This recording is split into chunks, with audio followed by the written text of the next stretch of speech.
All right. Hello, everyone. Thank you for joining. As always, very short introduction here because I'm very excited about today's episode. About a year ago, I interviewed a 33-degree Freemason, Dr. Tehutie Ptah. It was an extremely interesting conversation. It was the most popular podcast episode that we had. Maybe it was a coincidence that shortly after the podcast got taken down, but I've relaunched and it's still one of our most popular episodes. We've had a ton of interest in it. A lot of people had questions for you they wanted me to ask you, and some of them was just repeating the question because we didn't quite get to everything that people wanted to know. So we're going to jump right in. Dr. Tehutie, thank you. How are you? Great, great. Thank you for having me.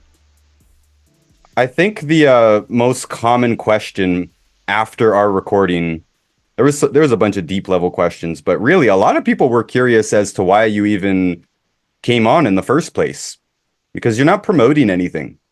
I understand you have a book out now, but before you didn't have anything to promote, and even you kind of said that there's not really anything we can do to take down the people in power. So what was the point? What do you get out of it talking to us non-illuminated people? Just basically giving you the knowledge on what Freemasonry is about, what the Illuminati is about. Again, I don't have no interior motive. Um, just bringing people from out of the darkness into the light, so that they may look at things in the future and what is to come. You know, it's basically important that this knowledge of truth be given to those that are seeking, and that's my whole thing. I stay to myself, so I really don't try to promote any type of secrecy that the Masons do have, or any occult teachings. I let people come to their own conclusion on what they want to believe in or not to believe in. But this is the time now, uh, even the planets are lining up that all truth will come to the light. So do you think we're in some critical turning point here? Um, yes, everyone that is not on that path of truth, or not on that path of trying to um, change who they are spiritually, they will uh, come to see more darkness in their life instead of more light. Wasn't And that that's always true? um no. Most people think that they have the truth. Most people think that they're living in the truth, but a lot of them are living in an illusion of their own mind, and a deception in which they think that they are really walking on that path. So they're just leading themselves more into the dark state of the abyss, which we call a triple state of darkness, which is deaf, dumb, and blind. So what does it matter though? I'm just trying to play a little bit of devil's advocate here. I've personally come to the conclusion that I should save myself and not worry about so much about what other people are doing. What does it matter to you or Freemasonry if the general population goes further into darkness? Wouldn't that be good for business? No, it would not, because as a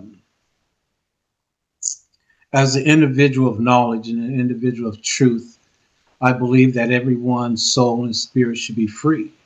It doesn't matter what they believe in, what culture they come from. That if you're Buddhist, you should understand the mantras and the prayers in which liberates your soul out of the darkness. So, yeah, it may not matter, but it does matter when you're on that path of truth. Um, that you leave no brother behind, no sister behind that is seeking the light and that wants it. So it's a responsibility to help people who want to be helped. It's always a responsibility to those that have the light to give it. So we established last time, and by the way, anyone who hasn't seen the first interview, definitely go check that out. It's on audio only on the podcast. The link is in the description because we go through Dr. Tehutie's story, where he came from and all this stuff. And we established that he's kind of broken away from what we would think of as mainstream Freemasonry. Like, and this is where the divide comes in for me. Like, you see a lot of Freemason organizations, record companies, movie companies, and other studios that are promoting stuff that drags us down, obviously brings our vibration down, brings us away from truth. So you don't agree with what they're doing, basically. You have a different philosophy that you should share the knowledge regardless, and you're not playing part in this trickery. Yes, I to deceive an individual within their own soul or within their own mind is the devil itself. See, most people think that masonry is a tool to get things in life and to get immediate things. And it is, if you are playing that role in masonry. But again, masonry is a tool, should be a tool, I should say, of enlightenment. I've been traveled down that path for 25 years, almost 30 years. And within that path, I learned to seek out other knowledge, hidden mysteries that will liberate my soul, that will let me come into the true knowledge of self and self-awareness. So, and when masonry doesn't allow you to do that, that wants to keep the secret, that think that they have the keys to the secret, that's not true. Even inside the Christian Bible, Jesus talk about it's not meant for everyone to have the secrets to the kingdom of heaven. But you think we all should have the secrets. I believe that everyone that is on the path should have the secret to be able to liberate their soul and their family also. And here I agree with you because I think it would be better if more people were enlightened and educated and rational, and it would be a better world overall. It always puzzled me that the controllers, they're doing all this stuff to drag us down, but why do we want an idiot population? And even you said in the last talk that basically you need a population of workers. Right? You're talking about these Masons acting as the ruling class. You still need a population of workers. I, for one, don't want an idiot butler or driver or something. Like, just having the world populated with people who don't know the truth seems to be a barrier for everybody's world. Yes.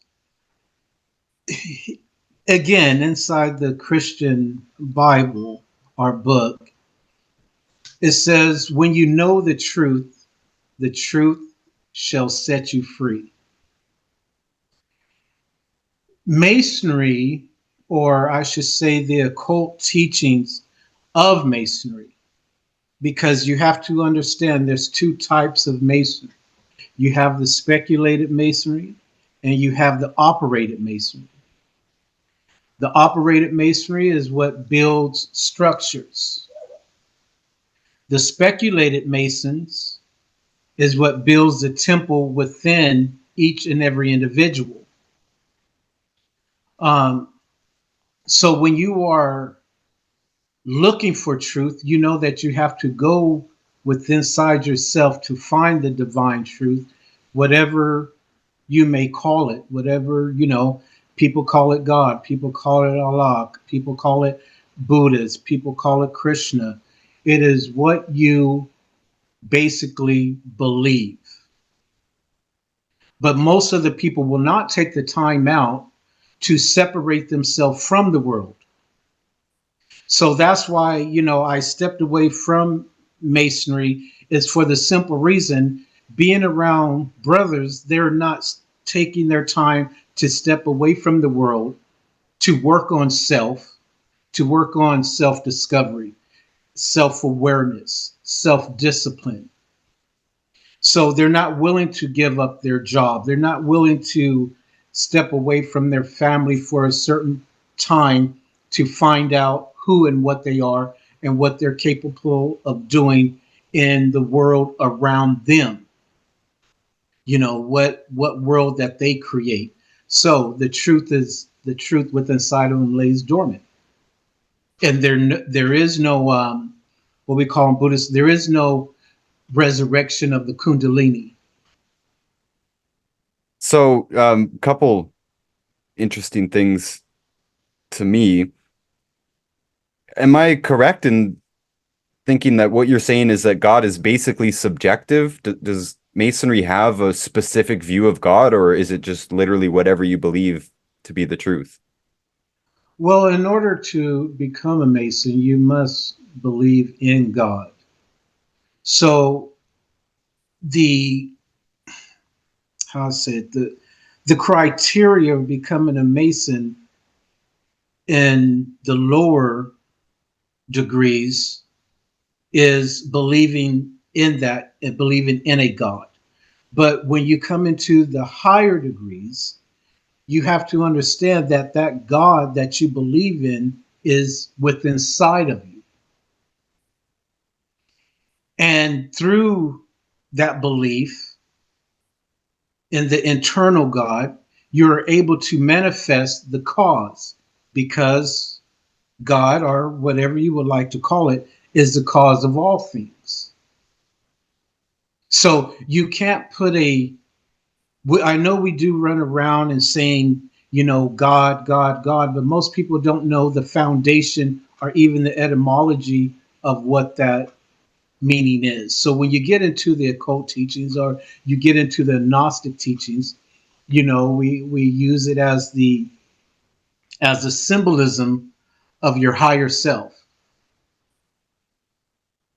Because I'm yet to see a man manifest the creator or the cause of all things.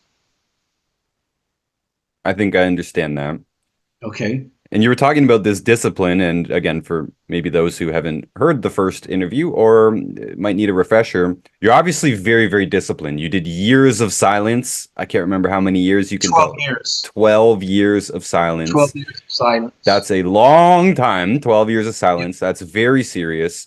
And just recently, you did another meditation retreat, and I'm kind of imagining a day in the life of Dr. Tehutie is has a lot of meditation and kind of higher level stuff in it. I don't really picture you drinking beer and watching the football game. No, no TV. I'm very disciplined. Again, if they didn't listen to the first, again, podcast, 25 countries and 122 different temples. So when it comes to my life, I just finished another three books. Yeah, just finished three books, all Right, in writing them? writing, all in ancient Egyptian hieroglyphs. So How are we supposed to read them? this knowledge is sacred, but I do have the books uh, in English. So what happens is that 6 months out of the year, I will spend writing the sacred teachings of self knowledge. Then the other 6 months, I will spend interpreting them and writing them in English. Are these books available? Where do we get them? Yes, they will be available this year. I'm excited. Yeah, I have so far 43 scrolls that's been written, and most of the scrolls are 12 feet long, and then 15 books written in ancient Egyptian hieroglyphs, which is meditation books that people is able to meditate. Let's just say if you have an alcohol problem, I have a book where you can that's full of hieroglyphs that you can meditate and it aids and assists you to get off the alcohol. I have books that if your children is taking Ritalin or HDD. I help that's aids these little flashcards assist them in getting off the Ritalin and get their mind back to where it needs to be. Do you have any plans to teach how to read hieroglyphs? Because you're one of the few people, Yes, especially in yes, America. yes. I have plans to sit down with those that are willing to learn the hieroglyphs and to be able to use them to, again, to help themselves and their family and the community around them. Because remember, the Greek word is hieroglyphs, but the Kemetic word is the metuneter, and those are called the holy writings. So these the hieroglyphs are not just glyphs that you just take from a book. You got to really sit. You got to really be still, and you got to listen to that inner peace, that inner mind that allows you to, again, to learn about self. So anytime I do write the hieroglyphs, they are for me to better myself and get closer to that divine essence. Does that power that comes from the word, does it have to be in hieroglyphs? Is it just because it's a really old language? Well, this is where all the masters, we have to go back 36,000 years now. See, the masters from all over from the East came to study in Egypt. This is before Christianity. This is before Buddhism. This is before, any type of written language that,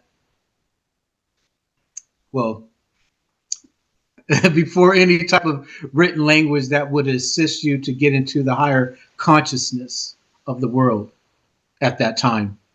Are you implying that other languages might not help us reach higher consciousness? Um, no, I am not implying that. Take, for instance, being a Buddhist. Um, if you are a Buddhist, there is certain knowledge which is given to you and practices that are given to you to elevate your spirit. And in that language, if you go to that language with truth, go through that doctrine with truth, go through that etymology in which they have with truth, then you will be able to elevate your consciousness. But if you're just faking, if you're trying to be a Buddhist one day, but you have a power struggle with the world and going to work, paying bills, getting your children up in the morning for school, then you are doing half the work. So you have to be able to take yourself out of the world, whatever you may believe in, and study that higher consciousness, study that higher power. So this could work with modern languages like English too.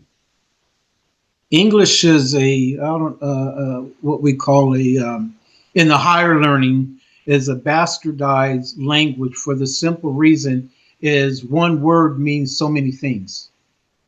It doesn't get to the truth. I can say to my daughter, I love you, but turn around with the same English word and scold her for a reason that doesn't need to be scolded. So when we speak of the English language, we have to understand where it came from. Or when we speak in the English spiritual language, we know that it's more Greek. So when we say wisdom, we know that's Sophia. So then we have to use that word and put it in a feministic metaphor because there is no really in English, there is no words that will get you consciously into the metaphysical realm. You always have to go back to older cultures before English was there. when their words were more precise and only meant one thing. When the words were able to stimulate the conscious mind, the higher power, your higher self. So this leads me to a related question. Was English, modern French, other languages, were they created to produce numerology here? I'm throwing this in as well. Were they created to somewhat control us? Were the Bibles and stuff translated into English as a way to hide certain truths behind certain words? And what does this have to do with numerology? Was the language created to fit numerology, or do the numerological patterns just show up naturally in the languages? Well, the pattern of the universe is full of numbers, but we have to go back to, again, the beginning of the knowledge is within sight of man. That's why it says, man, know thyself. It doesn't say man try to know the universe, or man try to know the sun, or man try to know the moon, or or man try to know numbers. Okay, to keep it on a safe place, when we go back to the Romans and the Greeks, the Chaldeans, the Hebrews, we understand that that language and that knowledge was for a set people. Okay, it was for, especially going into the higher knowledge of self. That was for those priests at that time. So those priests at that time were able to say and understand the weather pattern of the stars, astrological signs. So those numbers were meant to stimulate your higher self to be able to get away from your lower self or the things that is going on around you. Now, when we deal with those type of numerology or astrology or cosmology, we have to understand that those priests were dedicated to their craft. See, a priest at that time wasn't able to go into having a marriage or having a children. You gave that 52 years or the 42 years over to the priesthood to learn what the masters had learned. And it still continues today in certain sets and in certain countries. There is an underground priesthood that does not come out to this finite world. You mean literally under the earth, underground, or Under metaphorically? the Yeah, in the temples, in Egypt, there's a place there, a location that has 1,500 rooms above ground and 1,500 rooms below ground. That's a Literally, lot of rooms. that's a lot of rooms. And this is where most of the masters used to be in and teach at that time. So now we're talking about six, seven. We're talking about 50, 62, yeah, 6,200 years ago. How do you know the precise times?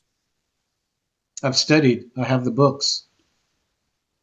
Okay, so you mentioned 36,000 years earlier. 36,000. Is that the age of the Earth? No, Earth is much more older than that. In masonry, in the higher of masonry, we talk about the 66 trillion years of man falling from hermaphrodite. Trillion years, 66 trillion years. Years of the fall of man. That's an unfathomable number. That's an unfathomable number. Just like our death and birth, is an unfathomable number, but it's very short. We're only here for a very short time.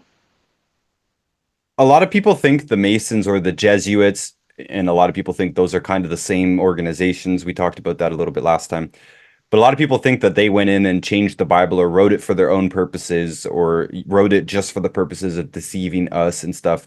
So if the Masons are behind the Bible, and you can jump in if they are or not, why would they allude to 6,000 years? Why would they hide the length? Wouldn't it be more impressive to have a trillion year, 66 trillion year reign? Well, you have to go off of, again, the fall of man. It's not nothing that they hid. I mean, even inside the Bible, if you want to talk about the Jesuit priesthood and the Masonry is uh, two different belief systems there. So when you speak of the 66 trillion years, or when I speak of the 66 trillion years of man falling from hermaphrodite, you can find that in the book of Genesis, where it talks about the separation of man and woman, where it talks about let us make man in our image and in our likeness.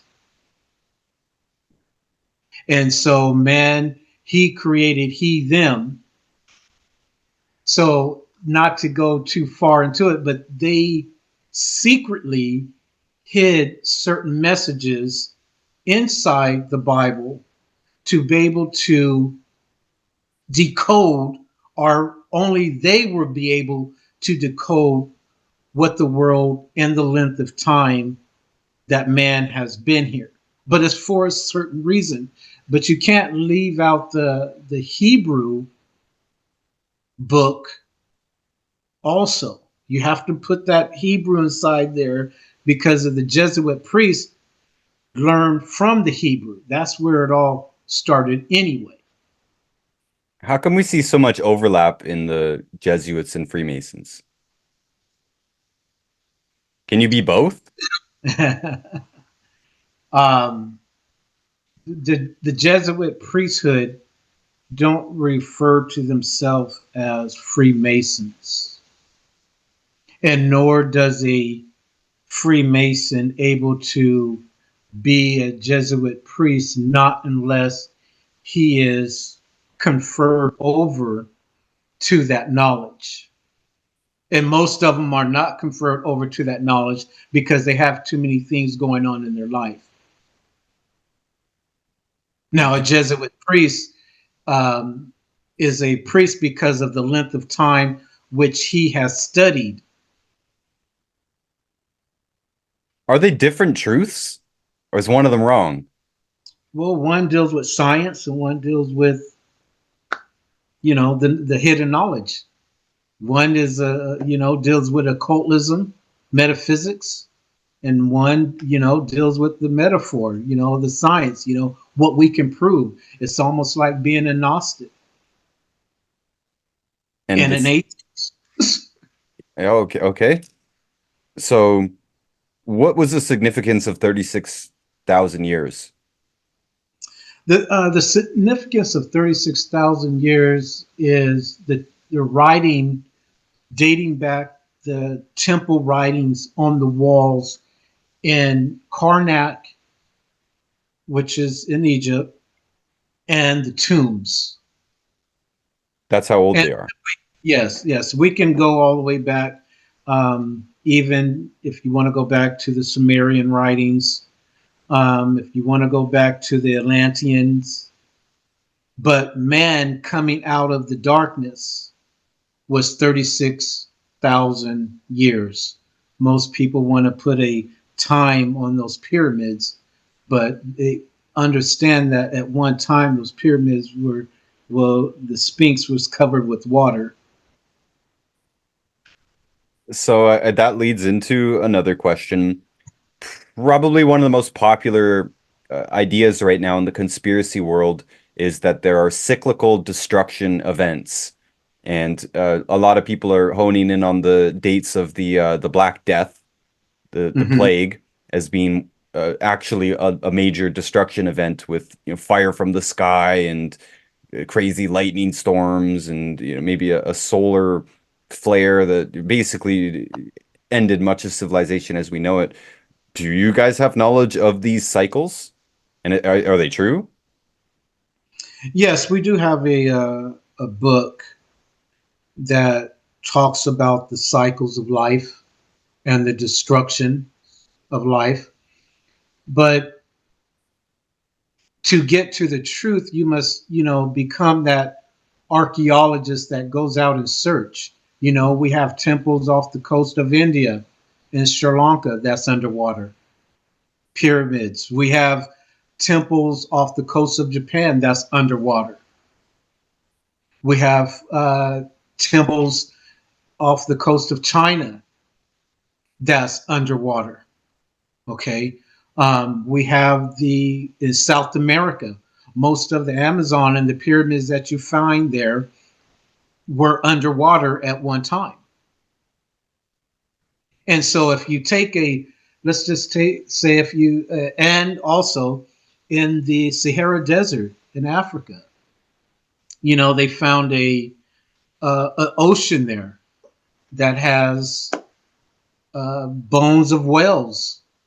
So we know that an ocean flowed through there at one time, all over Africa, the higher the upper part of Africa. In America too, we know Utah was underwater. Utah was underwater. We have the Dakotas. So Um, are we talking about one major flood here, like Noah's flood, or is this a cyclical thing? those are cycles. Those are the 26,000 year cycle. You have the 26,000 year cycle, and you have the 12,000 year cycle, and you have a 2,000 year cycle. Now, leading up to that cycle, those cycles is when the planets line up. Now, once those planet lines up, then you'll get the floods. You'll get more of the fires. You'll get the damnation of people's thinking. You know, and what's happening now, the wars that is going on. Those are just something that you can't get around because of the planetary lining up. And you said they're lining up right now. So they started lining up in 2012. And that has And to do with the end of the world theory thing in 2012. no, that wasn't the end of the world theory. What it is learning or understanding the planetarials lining up to be able to let you know, giving you a warning, hey, this is what's going to be happening. There's going to be wars. There's going to be father that's going to be against their own son, mother that's going to be against their own daughters. There's going to be children against their own family members. There's going to be flooding. There's going to be destruction. All of this is due to the planets lining up. 26,000 years seems a little bit long to me. Are there smaller cycles of destruction within that? Yes, there's only destructions because of I should say, certain meteorites hitting the Earth. You know, that's destruction. But when you talk about plagues and all that, that is man's doing, getting away from the foundation of the Creator. Well, a lot of people are saying it wasn't actually a plague. Like if you read the accounts from that time, again, they're talking about like fire in the sky and crazy lightning storms and melted mountains and floods of mud. And so they're saying that history was changed to call it a plague, but really it was a destruction event basically from above. No, it was a plague. I mean, a plague is something when everybody dies. So when you're talking about that type of plague, you have to understand when the conquistadors came over to the South America, they brought that plague with them and wiped out a nation, millions of people because of that plague. So that wasn't nothing falling from the sky. There was actually people dying from that. So could they be different though? So you're just saying the Black Death was literally a virus. Yes. It's interesting because one of the more popular theories in the health world now, the alternative health world, not necessarily the conspiracy world, is this thing called terrain theory, where they're blaming the major outbreaks of viruses, not bacteria, viruses. They're blaming that either on electromagnetic interference in the modern age or in past age, they're blaming it on solar flares and sunspots and the sun's energy messing with our electromagnetic everything in this world and causing disease outbreaks. When it comes to those theories and when it comes to truth, I stay in my own lane. But I do, if there was someone with that type of theory or knowledge, I would tell them, let's go forward. Let's go, toe to toe. You bring your knowledge, you bring your theory, and I'm going to bring mine. And let's see which one is right. See, because if you speak of these theories and you speak of that, you should be able to heal any individual that is sick from these plagues. But you say you basically can heal with the power, especially with hieroglyphs. That was a big part of our conversation last time, where you've had some Yeah, remarkable. I don't doubt what I'm capable of doing. I know what I'm capable of doing. But wouldn't that be an environmental effect causing the so-called virus? How is writing hieroglyphs helping somebody psychologically their sickness? I'm not. I have nothing to do with the hieroglyphs. The metronetter has nothing to do with the environment. This is spiritual. But I mean, the environment of the person, doesn't it physically change the cells, the DNA of the person? No, this is again. We're talking spiritual. When you say DNA, you are talking the their we're talking their blood type. We're talking about the how should I say it, the melanin, the serotonin. We're talking about the physical structure of man. I'm talking about the spiritual structure. I'm talking about the pineal gland. So do you know how your spiritual therapy affects the human in their physical reality? How does it get them to lose weight? Is it all psychological, spiritual? It's not giving an actual physical change? It's giving a physical change, but it's also giving a more spiritual um, knowledge of who they are. They're tapping into, I'm able to allow people or help people to tap into their spiritual side. Versus if you give them a pill, that is not tapping into their spiritual side, but giving them some type of a side effect that goes along with that pill. So I know, I believe and agree that the placebo response, your inborn ability to heal, is the most powerful thing. It's the most powerful tool that you have. I mean, we sell supplements and there's lots of healing herbs and there's lots of things that you can do to lower your stress, including meditation that you do. And there's all that stuff. But I know that your own inborn ability to heal is the most powerful thing that you should tap into. So is that kind of what you're doing here? That's what I that's what I do. Everybody don't have the capability of doing that.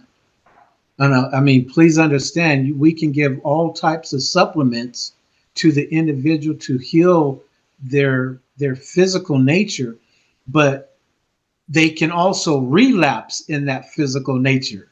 So we're only helping them with the physical side and not the spiritual side, because you can take a pill one day and still have a problem with your husband or your wife the next day, and here's the stress again. So you have to learn how to get rid of all the stress inside your life. And in order to do that, you must be willing to make a sacrifice. And most people are not willing to make a sacrifice in their life to receive that spiritual knowledge. And you make this sacrifice. You don't sit around enjoying Netflix or No, that's what I don't do. No, I don't have time to put that type of finite, ugly, I should say, ugly stuff into my mind when I know my purpose.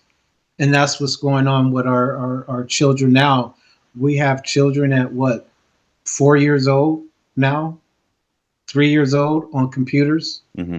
playing games, nothing to do with their spirituality, nothing to try to get them closer to who and what they are. But then again, we have children that are born geniuses. So you have to be able to separate the two. Why is this child not born a genius and this child over here is born a genius with IQ of Einstein? So that's a whole different subject of death, burial, and resurrection and reincarnation. All right, quick break here while I tell you about my favorite bookstore, thriftbooks.com. And I'm genuinely excited to have an affiliate link with them. I buy almost all of my books off thriftbooks.com. After many years of using actual thrift stores to buy most of my books, thriftbooks.com is a huge relief. I almost always find what I'm looking for, and since I am mostly looking for older books, they tend to be a really great deal. Almost always it's the best price, and many times it's the only place that I can find the books. I've got just over 100 books in my wish list, and 95 of them are in stock right now. With a $15 order or more, you get free shipping. Really great. Only in the USA though, unfortunately. Free shipping in the USA, $15 or more order. And you get points, which add up to free books, which is my favorite thing ever. They got all these specials with extra points for certain things, and yeah, every few orders basically I get a free book. Got a free book on my birthday, which is a one-way ticket to my heart. So I highly recommend thriftbooks.com. And I don't have a discount code for you. I asked them for one and they said, we already have the best prices basically, which is an answer I respect.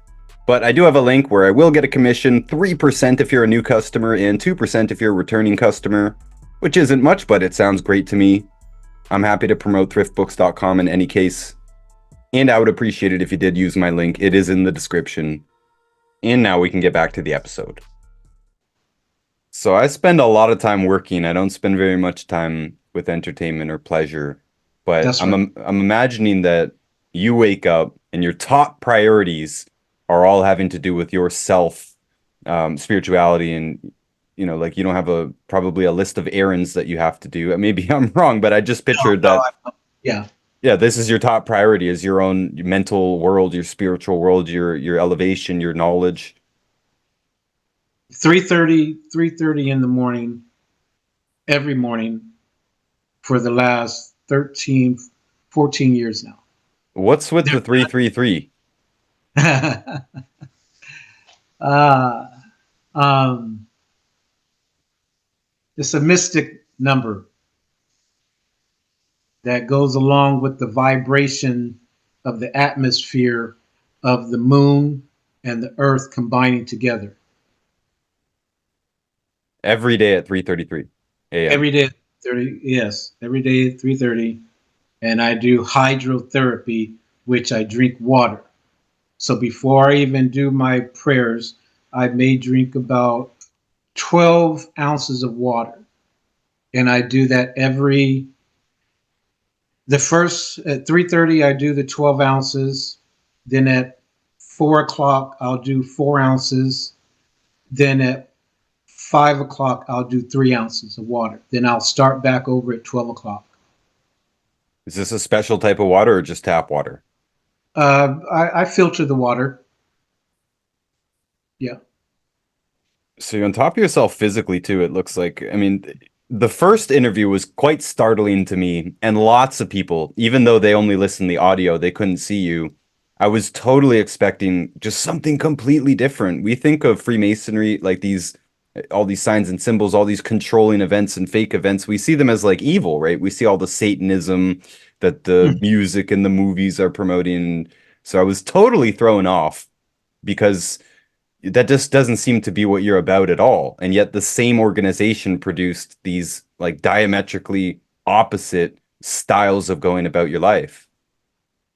Because you have occult teachings inside Freemasonry, but those are again privileged only to certain people, and those certain people want to control what is around them. And when you give that part of you over to that, there is no coming back. You're in. Once you cross that door, you're in. It's just like leaving out of your house. When you open up that door to leave out your house, you are subject to everything that is going to come at you in the universe, in that world. So masonry, which is hidden in the context of those that are elevated in the higher degrees, in the occult teachings, they do not. We're forbidden to talk about it because it brings on a certain um, light to others, and it brings on a certain evil to others.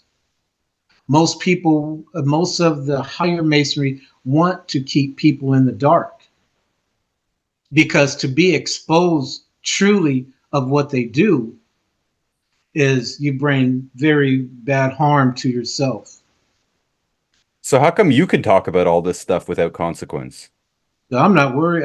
Again, um, I don't try to boast myself, but I write ancient Egyptian hieroglyphs,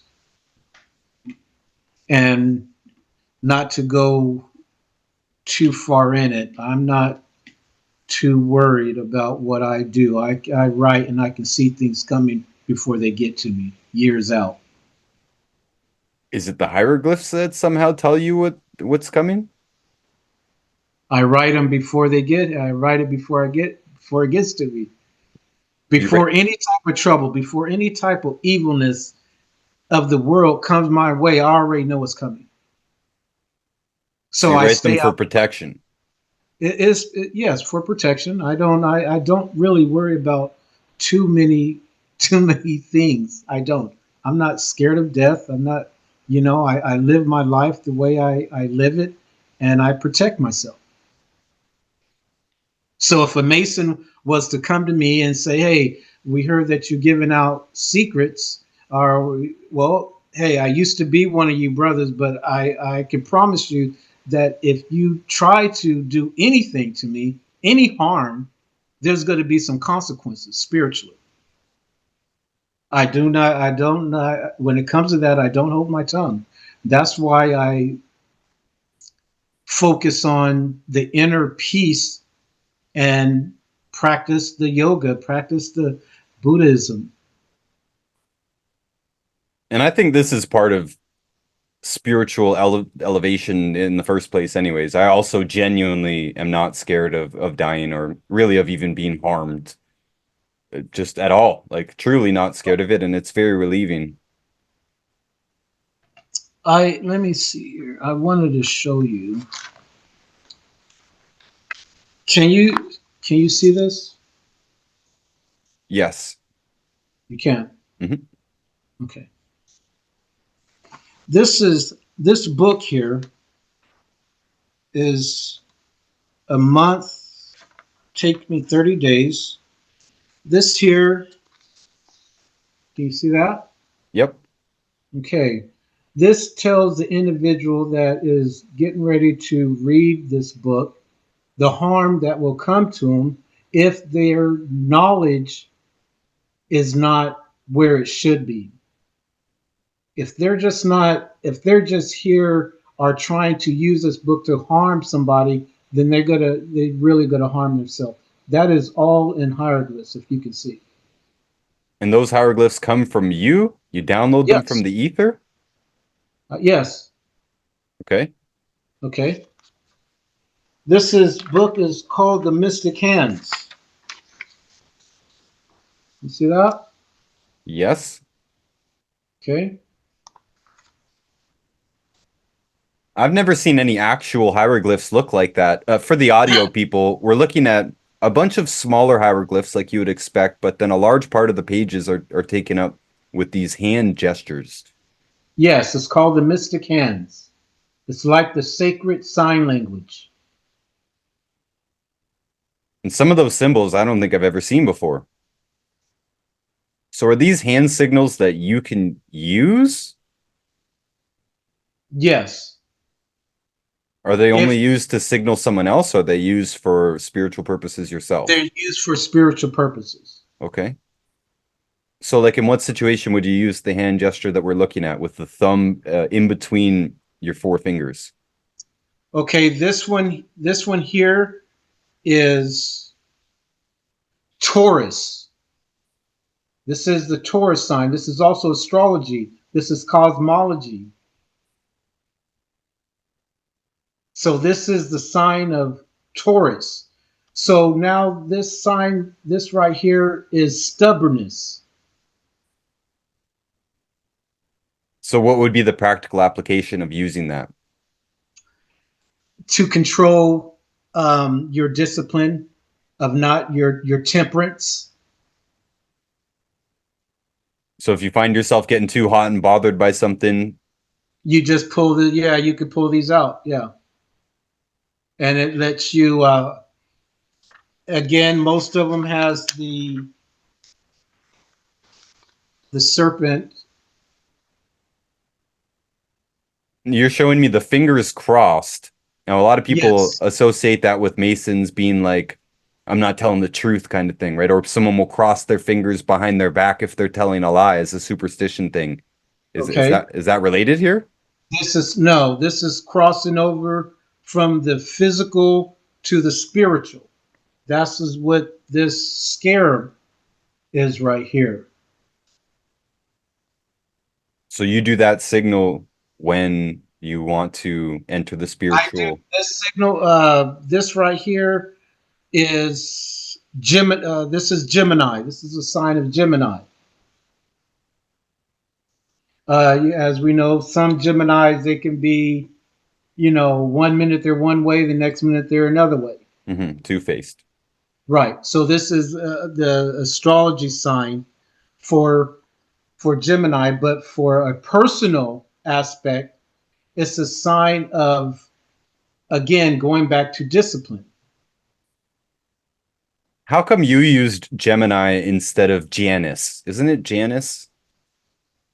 Well, this I use Gemini because I'm probably speaking to an English speaking audience. But if this is Egyptian, so I would use Kephra. These are Kephra. Okay.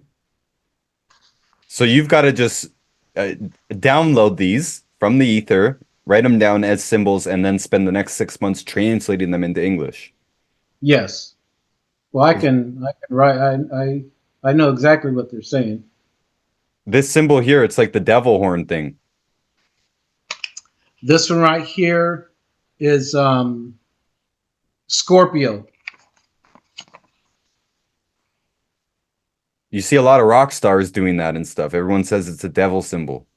Yes, it's not a devil symbol because you got to realize who and what the devil is.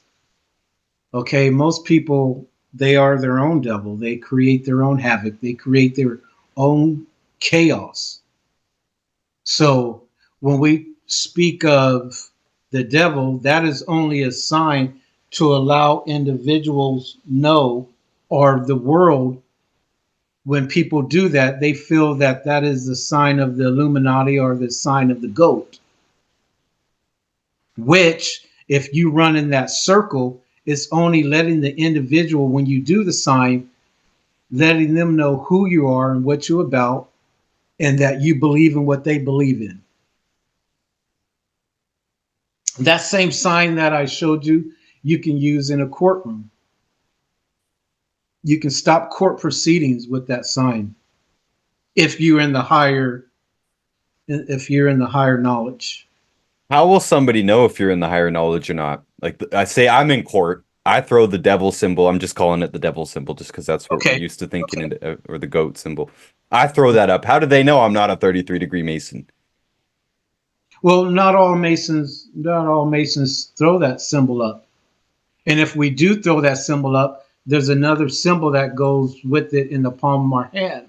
So we can use two fingers, okay?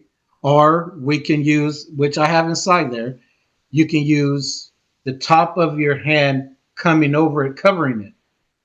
And that means that I'm hiding your secrets. I know who you about. I know what you're about, Well, but couldn't I I'm just hiding learn your all? secrets. Couldn't I learn all these and then impersonate a Mason? Get myself out of court? Um, no, because when you try to do that in a courtroom, the judge is going to tell the bailiff to escort you to the chambers. And you're And gonna. there's certain signs and symbols and a talk that you're going to be have to talk. And if you don't know how to talk, they're going to know that you're a fake and a fraud. All right, fair enough. I can see this.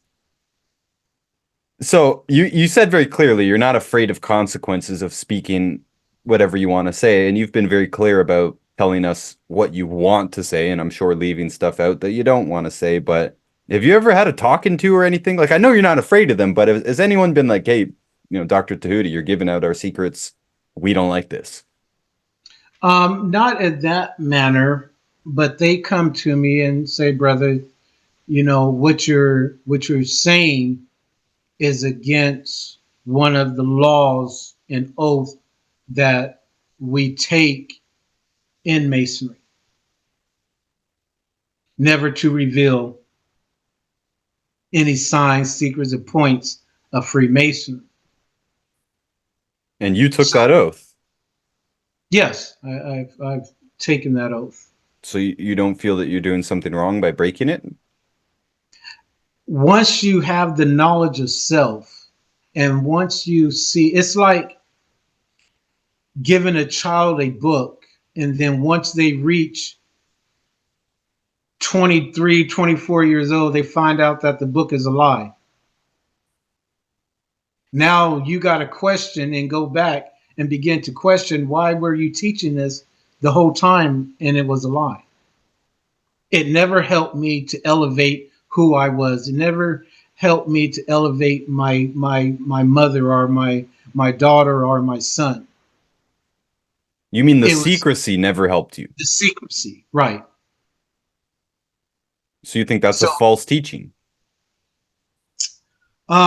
when it comes to trying to elevate, yeah, your family, yeah, this is more of um, a society that is based on, again, what you can get, what you can receive. So It doesn't give you no real light to the truth because it's been hidden. So you're following Like, your heart and your gut, and you're not going to let Freemasonry tell you what you can and cannot do. that's what's not going to happen until my last breath. I will be giving that knowledge of self. Are there other things other than this secrecy? I know you have several problems with the way that Freemasonry is being practiced a lot, but do you think there's anything else in their core teachings that you have such a strong disagreement with? I would say hiding behind religion. In certain aspects of, in certain degrees, you take your oath on the Bible, you take your oath on the Quran. Uh, yeah, there's hiding behind religion. You're faking. You're fake. You're a fraud, and you use religion to try to bamboozle the people into thinking that you really are living who you are. You're living the life that you're supposed to be living. So you don't practice any specific religion. No, I now so more meditated um, on the practice of Buddhism. That's the spiritual part of Buddhism and the practice. A lot of us do think of Freemasonry as being, yes, using the religions as a front, but we definitely don't think of it as a Buddhist organization. No, no, no. There's Buddhists are not Freemason. They're just we're with the higher knowledge of self and the discipline and the love. Again, it all boils down to love. If you love yourself, why would you harm somebody that's next to you? If you truly love yourself, why would you try to harbor secrets that would enable your next brother or your next of kin to live a good life also spiritually? So it all boils down to love. So many of your brothers are doing the exact opposite of this. Do you confront them about it? Is there any internal conflict here in Freemasonry? Like, hey, we should actually be doing good.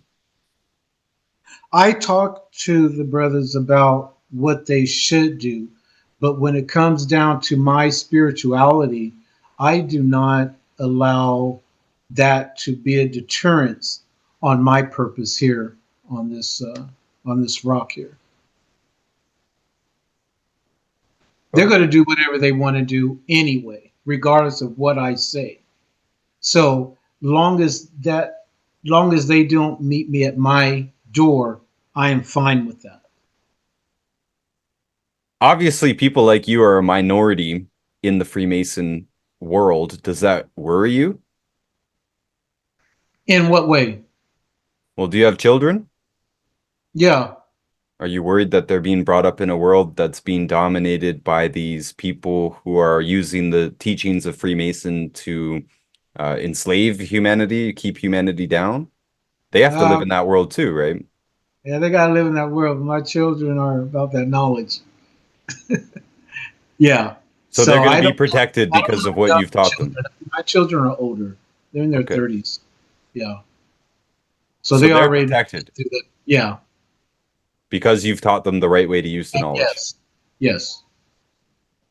Okay, so I guess that does answer the question. Clearly, there is a concern that it is creating a weird world for those of, like you said, we want to help the people that we love. It's a better world for ourselves. So, Yes. Well, it's like let's say you have more singers out here and rappers that want to be a part of the Illuminati that holds up the sign, but then when you turn around, they're still killing each other over music. They're still allowing themselves to be hypocritical when they should be trying to give out good knowledge to our younger children. But mainly, and most of it is profanity, degrading. so And let's that's something pick up that on I'm this. Right before we started, I was commenting on your heavy duty gold chain that you're wearing. Audio yes. audio listeners, it looks like a rapper's chain, but cooler actually. It's got the pyramids on each link, and he said it was solid gold. And when I commented on it, looks like the rappers are copying the Masons. He said, yeah, the rappers are wannabes. So this is a weird situation. They want to be in the club, but they don't have the knowledge. They're acting like they have the knowledge or that they want the knowledge, but the way they're trying to get in the club is by throwing up all this devil stuff. Like, I don't really get what's going on here. Well, you have to go back to the industry. Any way, if you got an individual that's rapping and degrading their own culture or putting down their own culture or cussing and putting down the women, of course they're going to promote that. They're going to promote anything that's going to take you away from your spirituality and keep you stagnated to your growth. So when they want to belong to these clubs, it starts with the industry. You have a lot of, rappers out there that are part of the Freemason, but only because of their want to be able to get out of certain things and be able to have certain things. They think it's cool to be in it. And the majority, I would say only maybe 2%, if that, is affiliated with the Masonry. Or if they went to college, they are affiliated with the Greek letter fraternity. And those are like subsidiaries of Oh Freemasonry. yes, yes. And it's surprising that there are several rappers who do not even look literate, yet they have college degrees. That's a very interesting thing.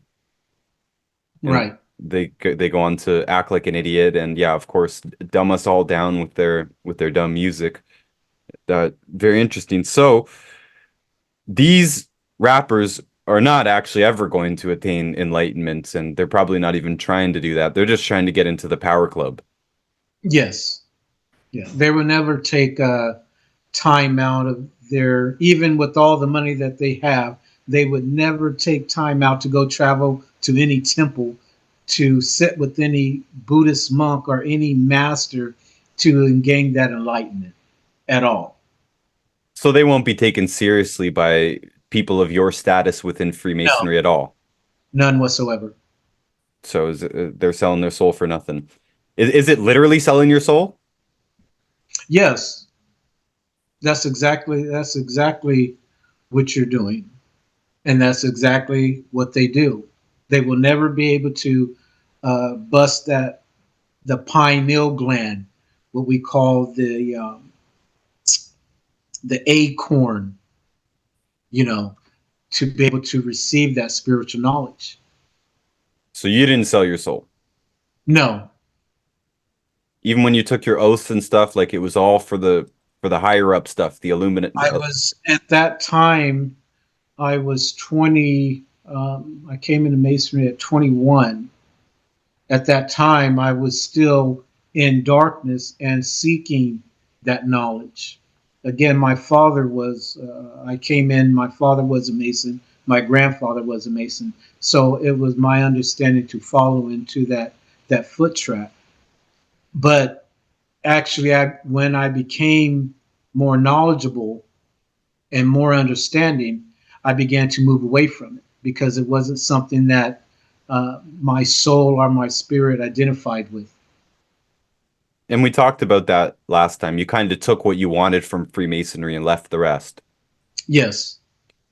You told a story last time about how some ladies came up to you downtown Detroit and they had something to do with recruiting you, but you already were expected to be a Freemason if your father and grandfather were. What was the relevance of those ladies? Um, that was in Detroit. That was in 1994. I was walking downtown Woodard. There was four ladies that came up. They had some books, pamphlets that they were handing out, um, and they belonged to a set of the Egyptian mystery system. But at that time, I did not know. Sister Wisdom, Sister Truth, Sister Temperance, Sister Prudence. Those were the names that they went by. And they found me to be worthy of that knowledge in which they were given, that they were giving out. Not only that, they took me to their head person at that time, to the Kabbal's Cultural Center. And I met with him, and really he's the one that said, okay, yeah, you, there's a part of you that is very spiritual, and this is the path that you should take. So that was alongside your normal journey into Freemasonry. Right. Yes. Okay. Bit of a related question to what we were talking about with the rappers and stuff. So we can all see how a rapper or any entertainer or something would embrace Freemasonry for the benefits, the financial benefits, the commercial benefits. But Uh-huh. you, in our hours speaking so far, you haven't mentioned having to do anything to earn a living. And you've mentioned this idea that a Freemason can walk the earth and get basically anywhere for free. So, how does this work? This is just kind of a very practical question. Are you paid for being a 33-degree Freemason? Do they pay you for appearances? You got this big gold chain on that's probably worth as much as my house. Did they just give it to you? Did you ever have to work a regular job? Yeah, I've worked a regular job. I worked for Chrysler as a production supervisor. But that was right at the beginning when you were first That getting was at yeah, initiated. that was at the beginning. Yeah, I haven't worked for nobody in maybe 30 years. Like, 25, about 25 years. do you just get money put into your bank account, or like how does this work? No, as a priest, we don't. deal. I'm not allowed, for me, to have money because it's still part of the world. I am financially taken care of. All those years going through the priesthood and going through different temples, I've earned the right to have certain things. So yes, I don't punch in for nobody. I yes, I am taken care of. So is it like the lower levels in masonry that have to pay into it? They have to pay their dues or something, and then it goes You to the all, people like well, you? no, no, no, no, no. No one, no Freemason pays me. Freemasons don't pay each other. They do got to pay their dues on each degree. Each degree is more. As an inner apprentice, you may pay $150. As a fellow craft, you may pay another 200 some dollars. As a master mason, you may pay another $300. As a fourth degree mason, a fifth degree mason, each step you are paying something to be able to receive booklets, aprons, uh, and hardware that goes along with that degree. So you're in a higher degree, so wouldn't you have to pay higher dues, or it's just specifically My, once you become a priest? I pay no dues to no man. You When know, do, I have this on just to let you know who I used to be and what I'm about. And this is what they do where, when they out, not so much out in public, but when what we call behind the closed doors or behind the closed aprons. This validates you as being at a certain degree. So when I say somebody gives me a call and wants to give a lecture, yes, they will write a check out, but they don't write it out to me. do they write it out to your branch or your temple?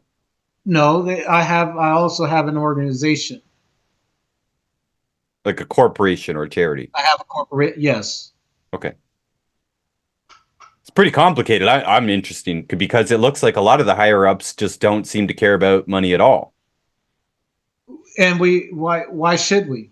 Why I should say why should I care about money when everything that I've done the 12 years of silence, I have been blessed. So if I'm going to make a sacrifice of staying out of the world for that many, or just my life period, the knowledge and the path that I'm on, I know that later on down the road, I will be blessed. Like talking to you, I'm blessed talking to you. I understand the knowledge and your background and where you come from. So talking to you is a blessing. Imagine if I wasn't on that path, me and you would have never crossed whatsoever. I appreciate you saying that. I feel funny on my end being flattered. Honestly, I told you the first time that it's kind of like speaking to the enemy. It's weird. It's a weird situation. I've never spoken to anybody in the major high up in the controlling club here. I don't even know what it is, right? I've never been invited to an Illuminati party or anything like that. So Right. it is a bit strange. I still don't really understand why you want to Yeah, talk to us, but you did answer that. you can be invited willingly or unwillingly to those parties, depending on the information in which you give out. I'm See, hoping I'm my only with they you. don't Yeah, invite me. I don't want to go. yeah. I'm only scratching the surface because when you begin to get really into masonry, you begin to get into the occultism. Begin to get into rituals, certain things that you got to do to sell your soul, certain things you got to go out and do to your own family members. So yeah, it's a real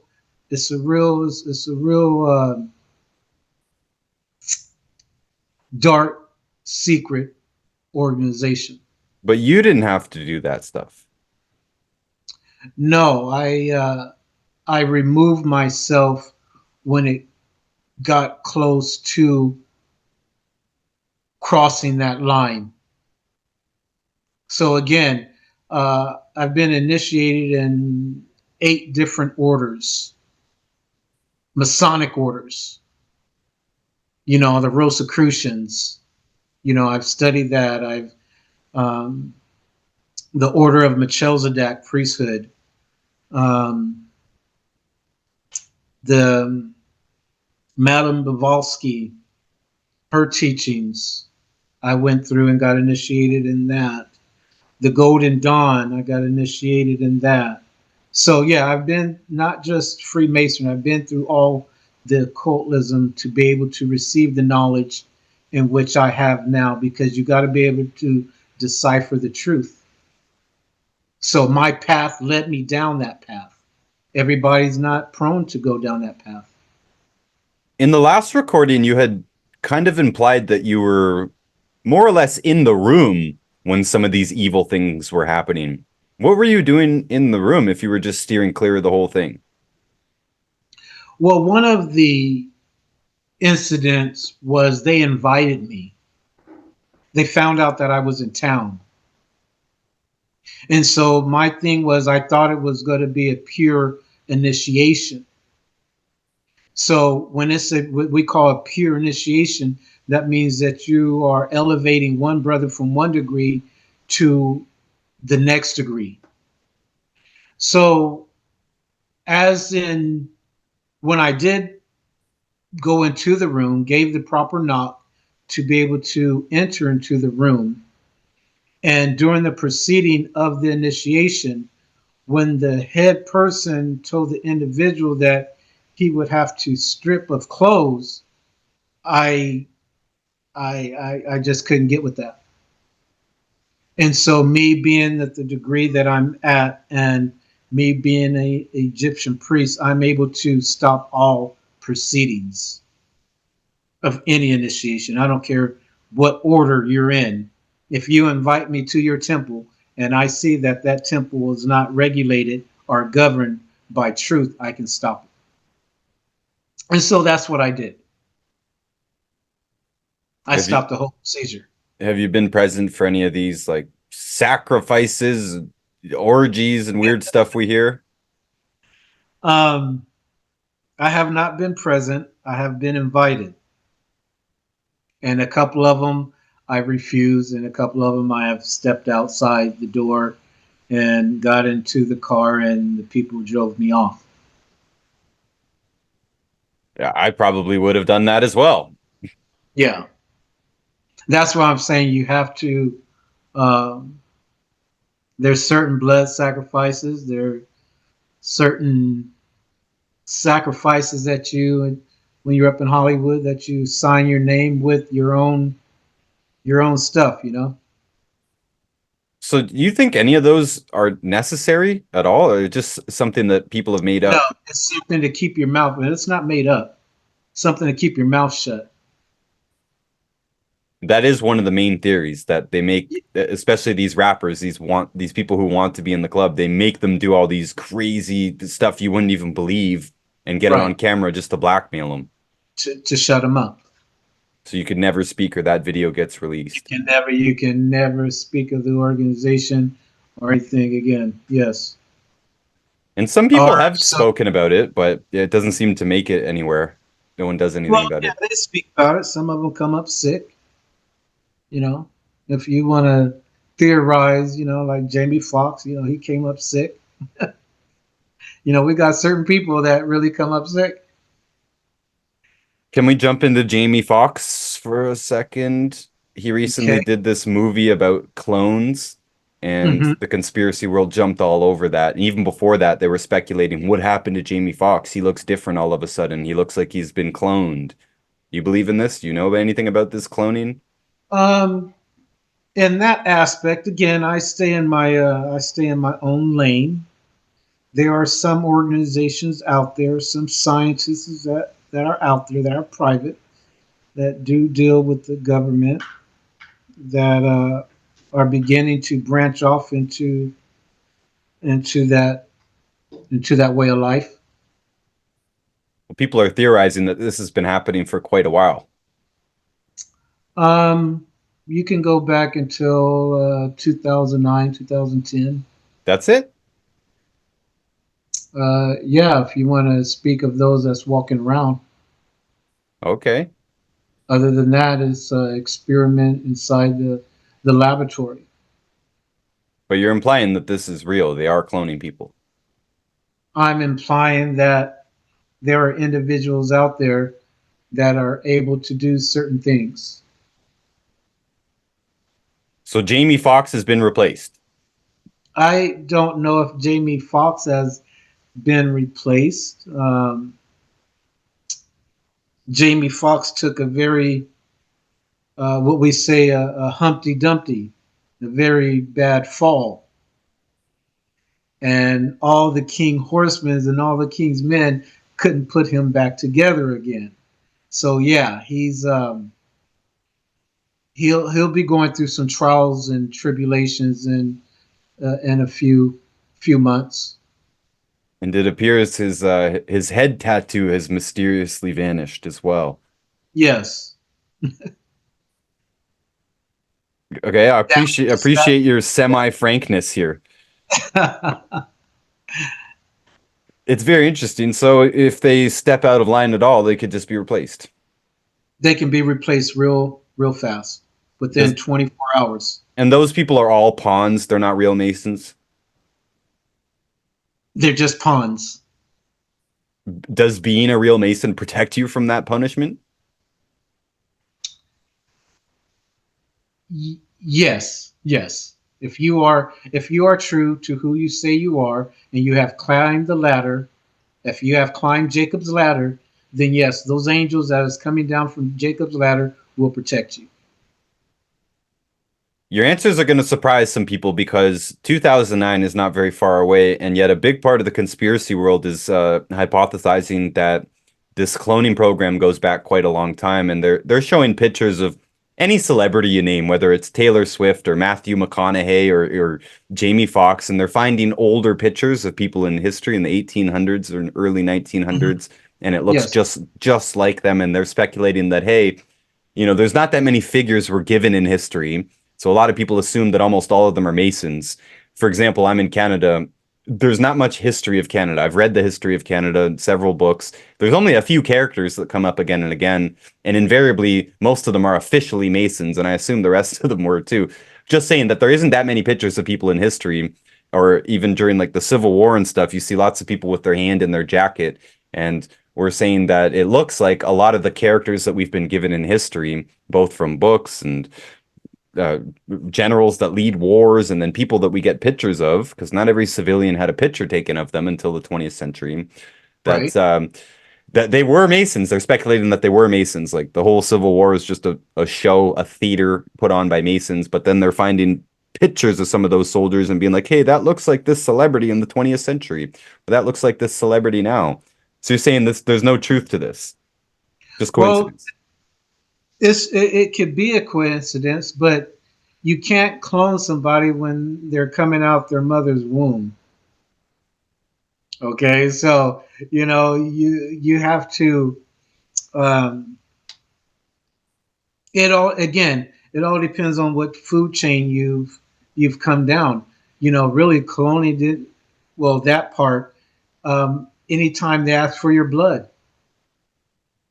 your DNA, going back to what you talked about, your DNA, get your blood. You go out and find your ancestors. They want to take a blood type and you send it out. You don't know where it's going, what laboratory it's going.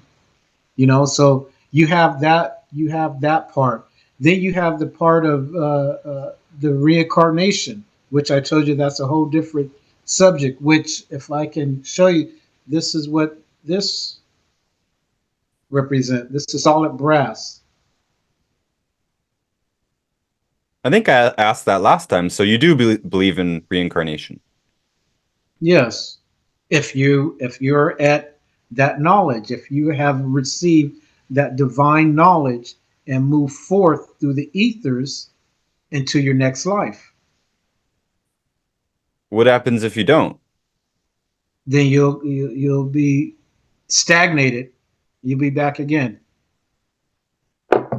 That's why the ancient Kemetic or the ancient Egyptians believed in that the afterlife.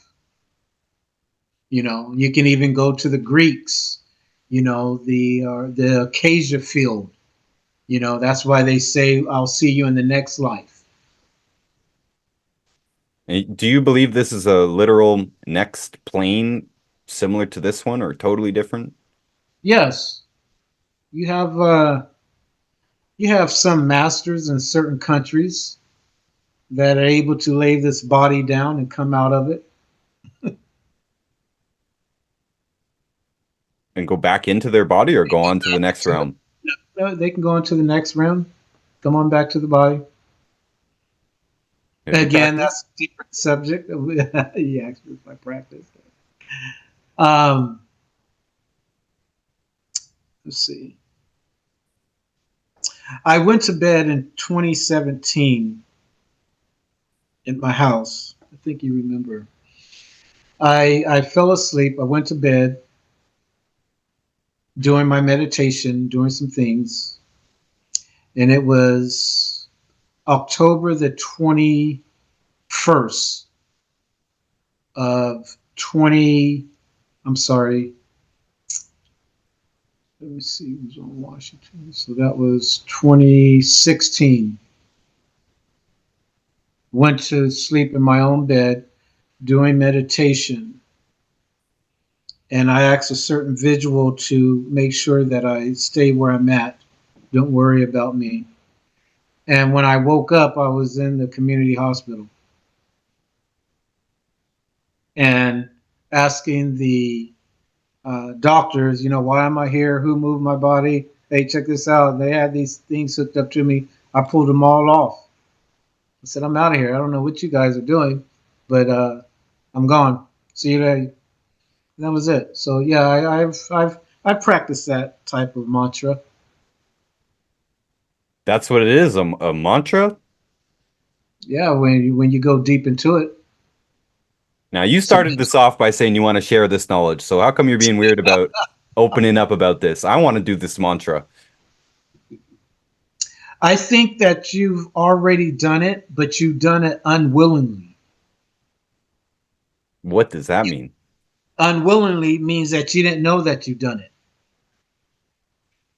So you got willingly and unwillingly consciousness.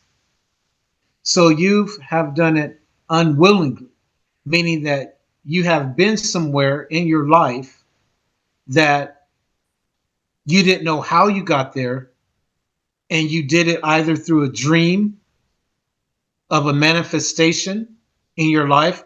I would say it happened to you. Now I'm reading you. So now let's say you're far away from me. So this happened to you about 5 years ago, 5 to 6 years ago. You had a mantra, and that changed your whole perspective of life. Not only did that, if we can go back at least 8 years ago, it changed your perspective on the whole life of who you are. So there's a part of you that is still searching. You still want it, but there's also a part that you haven't given up something inside of your life yet that's making you stagnated and holding you back. So, You're freaking me out here. well, I told you what I do. I can tell you everything. You're so far away. I can tell you everything about your life, brother. So And but so let's that is something that is close to me and you. I would not do that. That's something that I do not do over the air. I do stuff like that face to face. But I give you a little bit of information and a little bit of ability of what I'm capable of doing.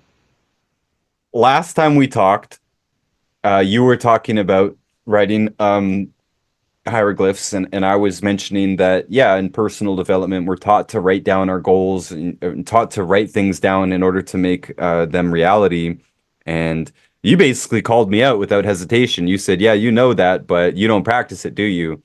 And so I'm admitting here that yeah, it's been quite a while since I've actually written down my goals. I used to do it, but it's been quite a long time. So it kind of pierced me at that point and said, this guy, he's not going to he's gonna see it. He's gonna see what's there. So yeah, it's true that I wasn't writing down my own manifestations at that time. How do you see these things? It's just you're sensing them. Um, No, I can see you. You couldn't see me last time though. I wasn't on I camera.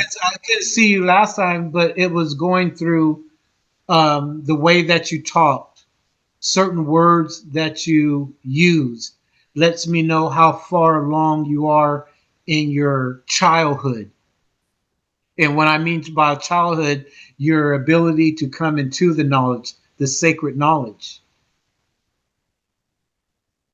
Okay.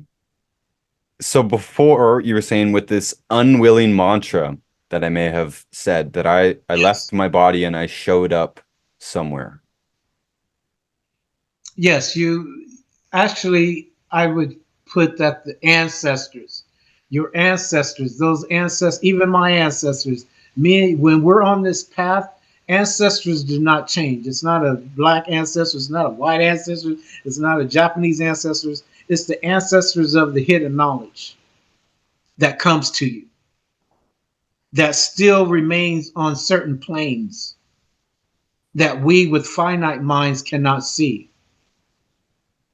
but only through our mental aspect and through our mental evaluation of the hidden consciousness do we see this and do we feel this.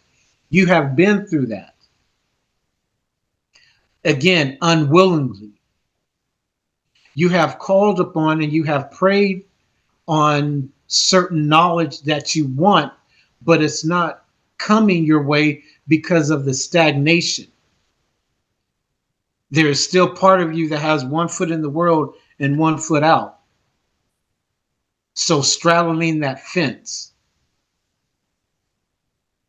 For quite a lot of my life, I think I had both feet out. Maybe I'm not correct on that, but you mentioned that I have more to sacrifice, but I spent a lot of life with literally nothing. I was homeless for a lot of my 20s, and now I have gained a little bit of material stuff and a wife and stuff that I care about, is what do I have to sacrifice? You, there has to be a spiritual sacrifice. You're married, which that is fine. And our as a priest, they say a man that is not married with no children, he's doomed.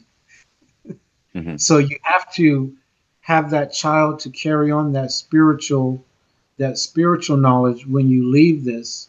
And the wife is to learn about the feminine part and nature of yourself. Men, we all cry. Women are clairvoyant and telepathy. So they deal with those seven senses. While men, we still working on the five senses. So when you say about marriage, there has to be a marriage within inside yourself also, with that God within inside of you, with that higher learning, with that higher knowledge. When you wake up in the morning, you must be able to kiss your God with the being a metaphor is be able to kiss your higher power and know that that higher power has you, excuse me, in its best interest, only to lead you down the path of righteousness and down the path of enlightenment. You consider having a child a sacrifice itself? It all depends on if you are, how long, again, how far you are in your development. Because I don't have a kid. That's that's true. You will But have one. well, I've heard that said that you're not a real man until you have a kid, not Well, it's just not it's not so much a real man, but the spirituality to carry one on. I would give you a couple of years. a fully developed person, basically. No, I would give you a couple of years until you have a child. Okay. Yeah, and I'm 99.99% right. It's only become recently that that thought finally doesn't scare me. That would throw me out of my seat a couple of years ago. Right. But you're ready for it now. You at a time now that you've seen the light already. You know what darkness is, been there and done that. When you speak of homelessness.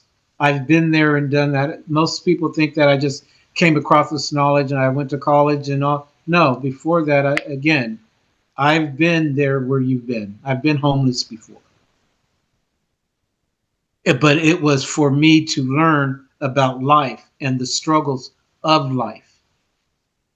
Kind of like the Buddha went into voluntary poverty. Yes, in a sense, yes. I truly think I learned more from poverty than from anything else, to be honest. But I still did have a little bit of an ego coming out of it. And I had this question for you too. What do you think about the ego? Is part of the spiritual journey getting rid of it? Well, now you're using the theory of which part of the ego are you using? You using Jung's theory? Are you using the Gnostic theory of the ego? Are you using the Buddhist theory of the ego? Are you using the Greek theory? You know, you have to understand the ego when we talk about, let's go 600 BC. When we speak about the ego or the consciousness of man, we're only speaking about the spirit and the soul. So, in order for you to understand the ego, again, you must understand the teachings. And most of those teachings came from the Hermetic teachings. So, the ego is, I will go with Jung theory of the psychology. The ego is something that you cannot rid of because it's part of your self awareness.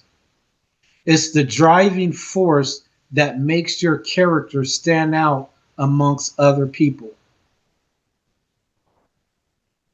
Do you If you have are, to stand out? What if you don't care? even if you don't care, it is still your ego that is talking to you. Subconscious, unconscious.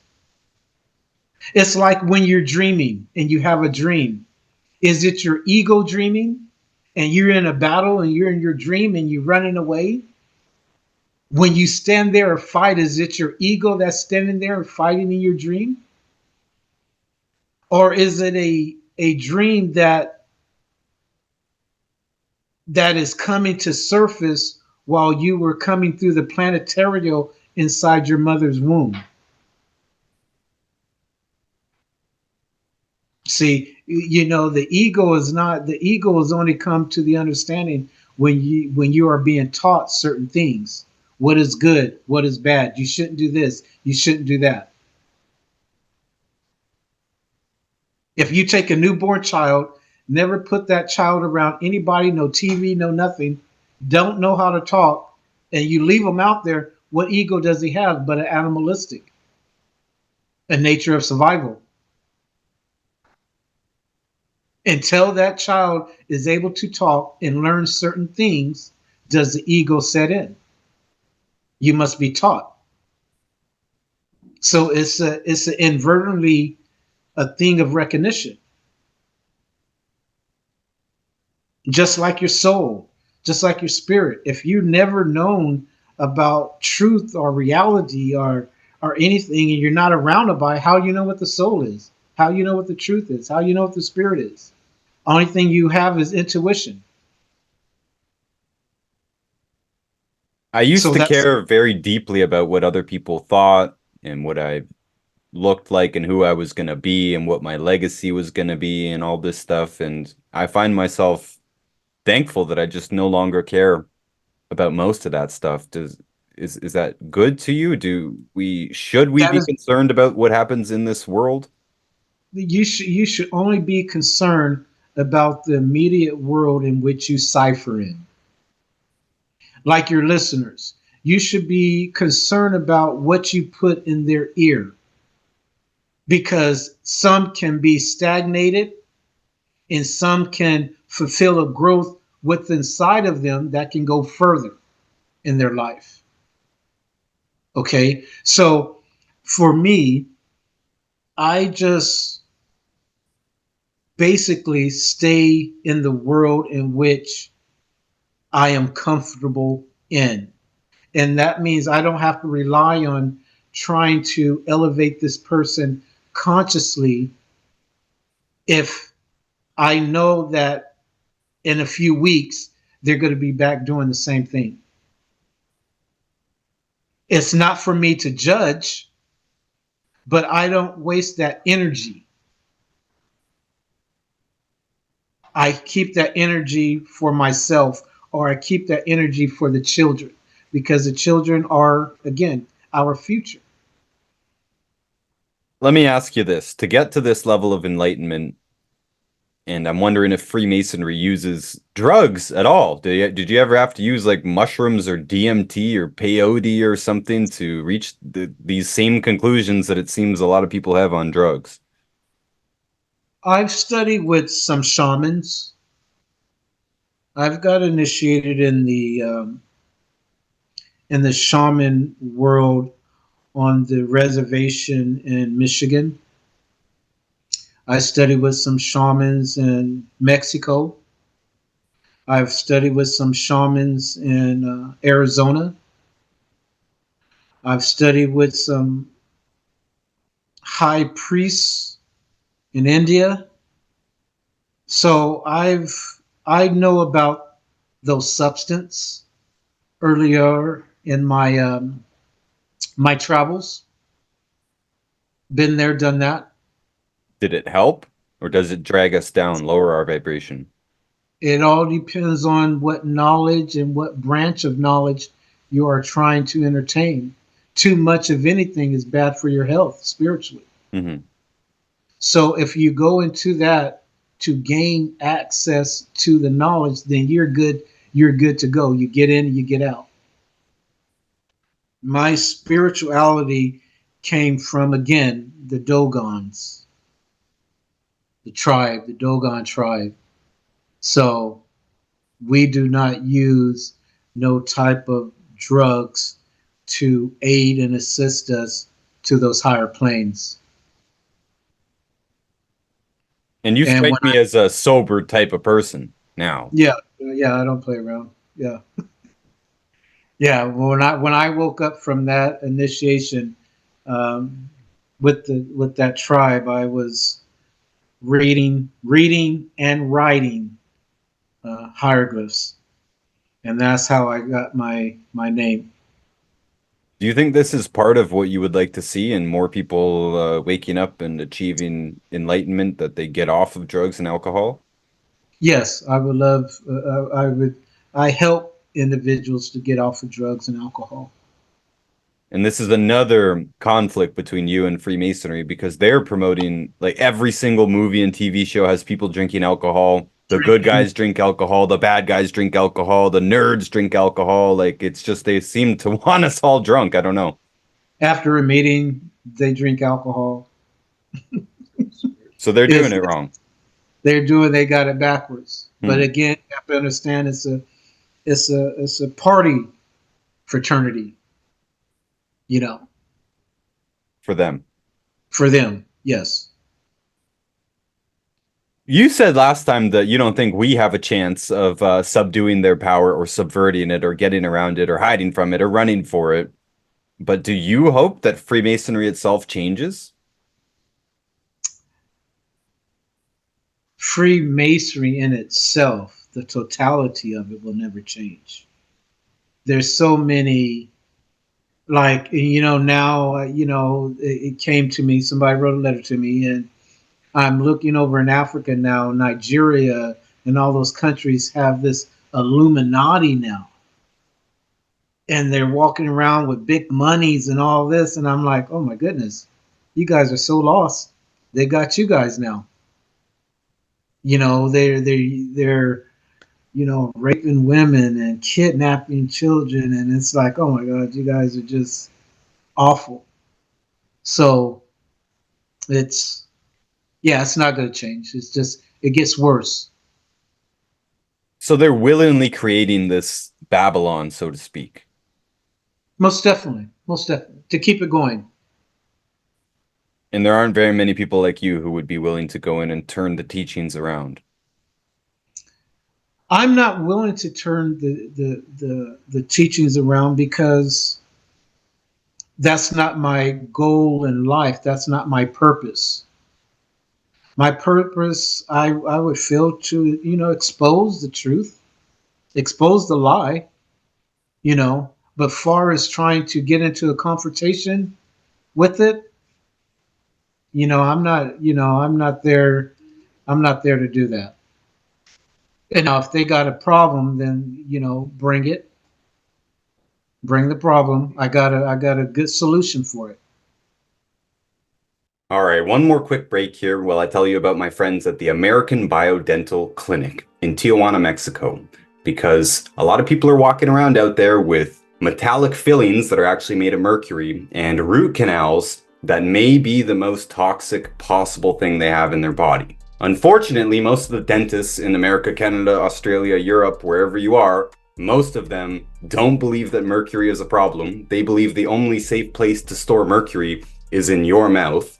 They usually won't take it out, won't reverse root canals properly, and if you do find a dentist in the modern world that will do it for you, it is usually exorbitantly expensive. So I trust the American Biodental Clinic. If you do have any toxic dental work, metallic fillings, root canals, or you have a dental problem that has not yet been dealt with, I highly recommend reaching out to American Biodental. The link is in the description, americanbiodental.com.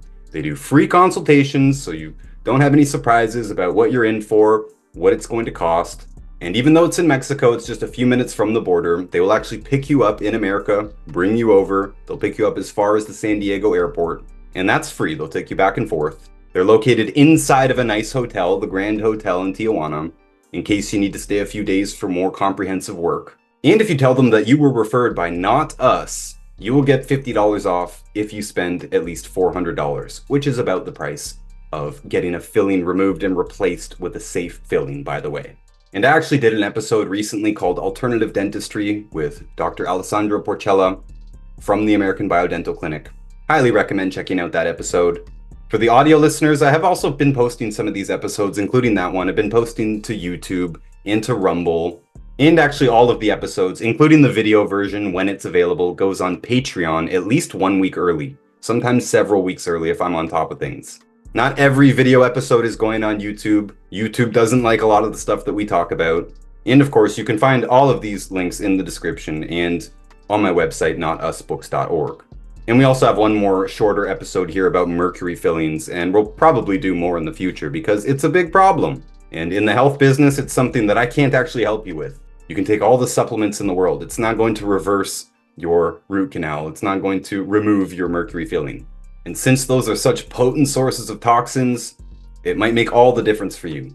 So check them out, get your free consultation, americanbiodental.com. And now we can get back to the episode.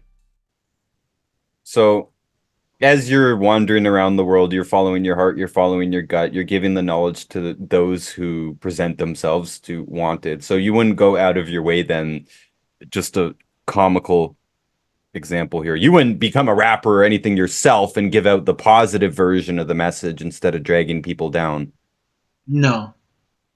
Is there anyone like you that would? Like, could this possibly happen? Could we use this force for good instead of bad? You can, but again, I will keep on saying the sacrifice that one must make spiritually. And you've made that though. I've made that, but that is for that is for myself, not uh, for me to go out and boast that I've done this, I've been through this, and I have that. It's not. It's not for that. It is for, hey, if you're on this path, I can help you get to a higher state of consciousness that's going to help you and your family produce more light around you. Is the sacrifice the same for everyone, or it's custom to your life? It's whatever. It's custom to your life. It's whatever is going on in your life. So what do I need to sacrifice? What do you need to sacrifice? Yeah. Head knowledge. See, there's a difference between head knowledge and spiritual knowledge. So your sacrifice is not willing to please people. Stop trying to please people. First please yourself, and then the enlightenment will come to you. Again, if you know the truth shall set you free. But the more that you please to people without even understanding your purpose in life, you will not remain in darkness. You will remain at the edge of the abyss in light, which casts a shadow. And that's what you're doing right now. You're casting a shadow upon your own self. I've been under the impression in my own life here, I'm taking advantage of your clairvoyance here or whatever it is. So I'm very interested. Um, I was pulled into this health business just about 10 years ago now, and I always wanted to be an artist or kind of almost anything else. I don't really like dealing with people. In fact, I strongly dislike dealing with people. And this business, I've thought about and even tried to walk away from it, but it's always pulled me in deeper. I've felt that this is my calling and what I'm supposed to be doing. I'm talking about the health business specifically. Yes, yes. And most episodes in the podcast are all about health and everything. This is an off-topic episode, but I definitely don't feel like I need to do anything more than to help who wants it, very much like you. Am I confused about my purpose here, or I still haven't found it yet? Well, that is a business purpose as far as in aiding and assisting people on a health part, but it should be done also spiritually. Okay, so you are into the herbal part. Okay, so if I are you letting the people know that okay at this time you should take this herb of the day, Guiding them in their, yeah, guiding you, them. Okay, yeah. are you saying that okay? Let's just say you're a Leo, which I already know. You already told me your birthday, but let's say we have somebody that's a Leo. How many times shall they take during the month that herb? What's going to calm their fiery spirit down? I don't deal with it on this term. See, yes, yes, and that's where you have to go into that deep meditation and ask that power inside of you. What am I missing here? How can my herbal affect people on a spiritual level also to where they can make that spiritual transition within inside themselves? Well, this is a problem because we know that people who are caught up in their own head, they have chronic stress or they're spiritually dysfunctional, they are going to be harder to deal with for sure. No question about that. And I know Mm-hmm. people in the business that combine their therapy with sort of emotional, spiritual coaching at the same time. And they generally get quite good, quite predictable results. Whereas for me, I Mm-hmm. can't predict who's going to do well and not. And those who are the most psychologically disturbed will be the most difficult overall. Right. But I don't So, address that at all. okay. I'm admitting So that. in your incorporation, when you're dealing with healing with the herbs, I would, for me, as because again, that's how me and you come together because I do the same thing Mhm. with herbs. I would incorporate cinnamon with the herbs. I would incorporate baking soda with the herbs. I would incorporate so many times out the day you're taking apple cider vinegar. All these things I would incorporate in because now you're opening up certain glands inside of your body. I'm a big Okay. fan of the apple cider vinegar and cinnamon. Very, very common. Okay. Because, spiritually and physically, spiritually, you can't touch it. Physically, you can. So, what I'm saying is that you are producing white blood cells. The white blood cells, when you produce more, it gives you not a craving of food, but it also keeps you centered spiritually if you're not doing any type of drugs, alcohol, drinking, or anything like that. Okay, the the baking soda, a teaspoon of that helps you to get rid of the bacteria inside of your stomach, inside your intestines. Now you take that, mix it with 8 ounces of water, and take that and mix it with a tablespoon of vinegar cider. Now you help with colon cancer. See, all these healing products we have right here with us, but nobody's teaching. Well, we do. We teach, and you're teaching us right now. Yeah. Is this general advice for everyone? Because you kind of were talking like you like customize your medicines for the I do person's customize. astrology. I customize my own due to the person's illness, their astrology, and with their fire sign, going back and forth, if they're married, not married, if they have children, all of this, stress levels. Let's just say a woman she's pregnant and she has a lot of stress from her husband. Okay, go crack an egg early in the morning, crack an egg, um, beat it up, and swallow it.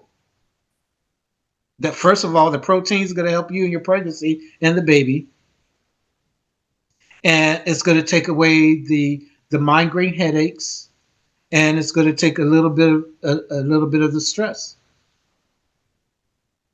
I have again I deal with the meditation, so I have charts that helps people. They put them in their house, they hang them up. That helps them whatever they may be going through psychologically also. On our last talk, I was kind of under the impression that the hieroglyphs were your primary healing tool, but you also use Earth's medicines here as well. Oh, most definitely, most definitely. So, like that family member of yours that you mentioned on the last one, and that you were on the news for as well in California. Now imagine weighing 550 pounds and barely being able to move. KMPH News reporter Eric Rosales discovered a Tulare woman who lost nearly 300 pounds in just a few months with the help, she says, of ancient Egyptian symbols. So how did she do it? LaShunda says with the help of her brother, Dr. Tehutie Ptah, she says, who specializes in astroneurophysiology. We know the science of the body, but we don't understand the science of the mind. We don't understand what the mind is capable of doing. We understand what the brain is capable of doing, but we don't understand what the mind is capable of doing. Dr. Ptah says in the field of astroneurophysiology, a chart like this is customized to every patient. And when you take a close look at the chart, you see hieroglyphs. Each of those hieroglyphs represent a part of your body, and it actually helps heal the body by opening up your neuro path, your brain path, allowing the body to heal itself. Each of these symbols represents the blood vessel, veins inside of her body. And as the swelling goes down, it will change. She lost like hundreds of pounds, right? Yeah, 275 pounds and almost 300 pounds I took off of her in 2.5 months. So did you use hieroglyphs and herbs and nutrients and stuff? I took her off all the medication that she was on. I took her off of. Cold turkey? The first day I seen her, she was on 20 plus medications. I took them off of her, everything. And then I began to start writing hieroglyphs. I looked at her medical chart, what it was, and then I began to write hieroglyphs off her medical chart. And the rest is history. I began to make certain herbs for her. Did you change her diet at all? She wasn't eating. I didn't. The herbs that I was giving her made her not want to eat. So she wasn't eating. Like I took milk away from her. I took sandwiches, any type of bread, any type of that type of. I took eggs away from her. I was making my own protein for her, berries, a lot of crushed lemon juice. Yeah, I'm giving a lot. Yeah, lemon juice, orange juice mixed together with a little bit of a teaspoon of apple cider and carrots. I smashed all that down. Then I take that and I dehydrate it inside the oven at 275 until it's real dark, and then I smash it down, and then I would feed that to her with 8 ounces of water every day. Okay. That's all pretty high vibration, powerful stuff Yes, there. yes, yes. So I think maybe we're in agreement here that this spiritual stuff isn't going to work if you drink poison. Your body's full of poison. Right. You have to, again, that sacrifice. You have to believe in yourself and believe what you're capable of doing. Discipline. Discipline is the most, anything that you do in life is discipline. And I would argue that what you put in and don't put into your body is probably one of the most important forms of discipline, self-discipline. Yes. You get some And major benefits from self-awareness. it. I don't mean to change the topic too abruptly, but we've covered some of what I wanted to talk about, and I think Okay. I have some big questions left. We hear about the Holy Grail in connection to the Freemasons, and we kind of sort of touched on it a little bit last time, but a lot of people believe that the Holy Grail, well, you're holding a cup, you're holding a cup for us right now, but a lot of Yes. people are under the impression that the Holy Grail is a sort of a metaphor, or that it's actually a bloodline. So Jesus's bloodline. Is there anything to this? Which one is the metaphor, the cup or the bloodline? The cup. So the cup's just a symbol. When thy cup is filled, it runneth over. It's a symbol. Okay. Now, uh, in higher degrees of masonry, past the 33rd degree, in a certain country, I cannot expose that, but in a certain country, you are given a tour to see the tomb in which Jesus was buried in. That's secret? That is sacred. No, I mean secret. Like that we're not allowed to go there or know about it? You're not going to go see the. When I speak of the tomb, I'm talking about the actual coffin. With a body in it still? I don't know about that. Okay. But that is Is the Holy Grail? that is part of the secrecy of the Holy Grail. Okay. That's why Mary Magdalene was so important, Why? because of the certain images of the old teachings. You will catch Mary Magdalene kneeling down at a rock with a skull in front of a skull. So therefore, you get the secrecy of the skull and bones. Is the secret that those bones belong to Jesus? No, it's the secrecy of the ritual that takes place, Which the is death, burial, and resurrection. is the death and resurrection, was it once a literal thing? Did Jesus literally resurrect? And now we just have a reenactment of it? In Masonry, that's what the reenactment is, the death, burial, and resurrection. But in the metaphor or the metaphysic world, it has to do with the death, burial, and resurrection of the individual soul and spirit themselves. Okay. So, when we speak of the Holy Grail,